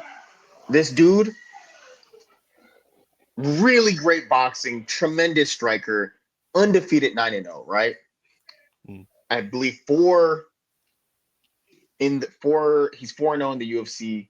All four fights have been ended by finish. He's if I'm not mistaken, he's knocked out all four guys. And he I think holds either the second or third place record for like fastest knockout in that division at like 19 seconds. Because I remember when it happened, he was like pop pop pop, and he is he's another Yuri type fighter where he's uh very interesting and like he's very interesting fighter. He's very like he seems like, oh man, it'd be interesting to talk to him. You know what I mean? Because his fight style is dope. He's out here just going putting in work and looks amazing. His striking is very crisp and calculated. I think that like I'm big on him making it up the division at bantamweight and becoming a really big player and becoming a contender, potentially fighting for the title. I think he's that good. I think I think a fight my ideal fight for him would be him versus Sean O'Malley.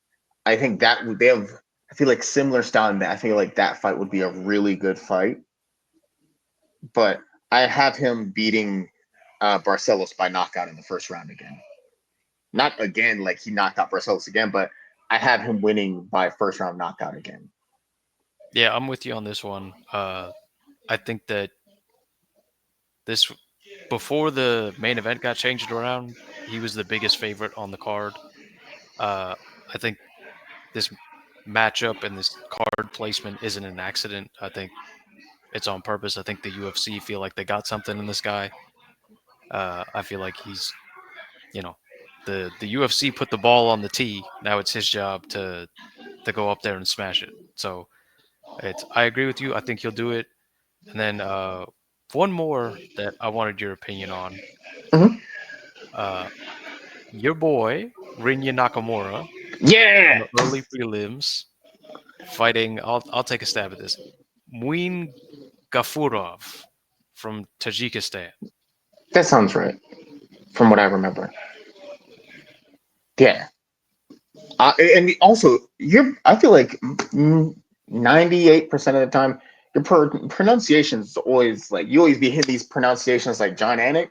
So most pretty much most times if you're pronouncing a like going for a pronunciation of a fighter, I'm like I feel I'm like usually like confident like okay yeah that's most likely right. Well, I feel better when I've heard them say it before. I've Same. certainly heard Rinya Nakamura a bunch of times, and we've talked about him before on here. But uh, his opponent Gafurov, I'm guessing it's I'm less familiar with, but surely this is a Rinya Nakamura victory. Absolutely. So you already know I've been very high on Rinya Nakamura since he won Road to UFC, the first season of the Road to UFC. This dude is an absolute savage. Like he wrecked his bracket. Like uh round one key lock, round two TKO, or like round one key lock, round one TKO, round one KO. He's undefeated. He is, if I'm not mistaken, he's 9-0 right now. He's an Mhm. undefeated prospect, 3-0 in the UFC. He has dominated every single last opponent. He's knocked them out, and people was like, "Oh, you a striker?" He was like, "Nah, fam, I'm a highly accomplished wrestler." He was a in 2017 he won the U23, the under 23 World Freestyle Wrestling Championship, where he is he is a it's like Japanese Bo Nickel with striking. His wrestling is he has some high level wrestling. He has some elite wrestling. But he's no better example, Justin Gaethje. He's a Japanese Justin Gaethje where he has very high level wrestling and he's a very accomplished wrestler, but he prefers to keep it on the feet and use his striking to end like put on shows for the fans. Where this dude is, let me put it like this, right? Mm. 5 finishes, right? All by KO. And then if you don't count the one, the key lock from like rotate, he has, when you see him fight, I think he's another person who will be in bantamweight that I think fights for a belt. I think he will be a champion. I think this dude is as good as advertised. You won't be disappointed if you get the chance. I highly recommend you watch this fight. Rinya Nakamura is as good as advertised. Okay, you saying decision or finish? Oh, my bad. Sorry, I meant to say that earlier. First round knockout, Okay, it's and then I don't have a ton to go off of here, but I'm gonna guess based off the other guy has 25 professional fights. So I'll say this one goes to decision, but I agree with you. I think he's going to look really good. yeah, and then I have one last fight that I want your opinion on that I'm Mhm. going for. Eileen Perez is on this fight card, back on the fight cards against Carol Rosa. Carol Rosa. Uh, who do you have in this fight? All right. So let me take a peek at the recent record. So Eileen Perez is a underdog in this fight, even though she's on a 4-fight winning streak. So the odds makers must know something that I don't.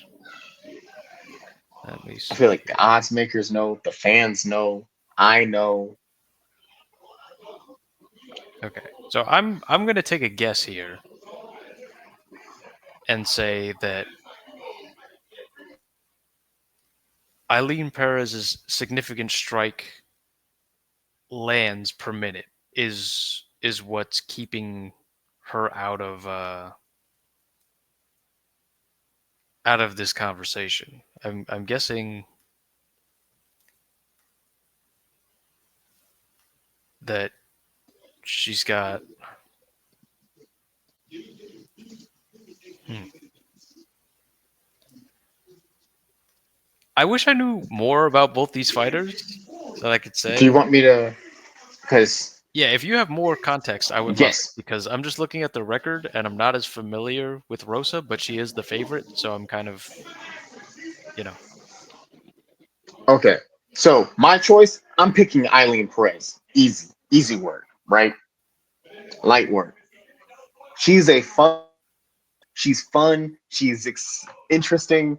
Uh, she dances when she has like like when in video games when like the people win and there's like a little cutscene where they do a little victory dance type thing. Uh, she's known to have a victory dance. If she wins, there's a she's known to have like a victory dance. I guess you could say, right? Similar to Valentina Shevchenko, where she's just an interesting fighter. Where outside of that, right? Just on the but yeah, she's a fun fighter. The she is third most for takedowns in women's bantamweight history at 20 takedowns. She also has is tied for the longest win streak at 4. I think that her submission game is really good. She can strike, she can piece work go pop pop pop pop pop pop pop, and her striking's good. I think that the her wrestling is on point. I think she ends this fight by submission, and then we're gonna get the victory dance. And I know some people have a problem with it, but I mean, like, hey, she keeps. It's not that she's not winning; she keeps winning, so she's gonna keep having the victory dance. But I think that, like, outside of all of the stuff, outside of all that, I don't know too much about Carl Rosa, but I do know that Eileen Perez is legit. Okay. So, for entertainment purposes and because she had a close decision with uh, Arena Aldana, I'll go with Carol Rosa. Mhm. And I'll say we go to decision here. I can see that. I'm saying third round finish by submission for Eileen Perez. All right. That's the music. That's our time. I hope you guys had a good time listening. We had a good time recording. Internet issues excluded, like outside of that. But I hope you guys enjoyed the show. Like the video, like it, subscribe if you haven't already, hit the notification bell, share it with your friends, share it with your people, share it with someone who's trying to get into MMA, share it with someone who does enjoy it. Send, write some comments. Let us know what you think, what you feel about the thoughts of it. Send us good vibes. We're sending it back to you guys. Enjoy the fights tomorrow. We'll be back. Come back next week, next Saturday. We talk about our thoughts and opinions about the fight card that is 311 and maybe some other stuff. See And y'all we'll see how later. our Have a picks good went. night. Huh? Second? I said we'll see how our picks went. Exactly. So You know, take care of yourselves, take care of each other. See y'all later.